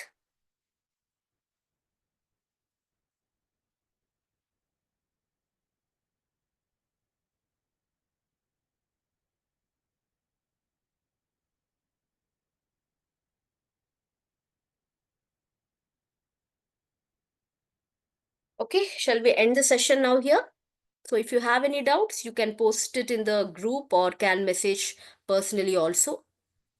Okay, so I think by a day or two they will give you the recordings. So please go through these recordings. If possible, make a notes. Try to complete the topic as soon as possible. Okay, this is my request, suggestion, or anything. But do complete the topic as soon as possible. Don't keep it for the last moment. That's it. Okay. Okay, so we'll end the session. Thank you.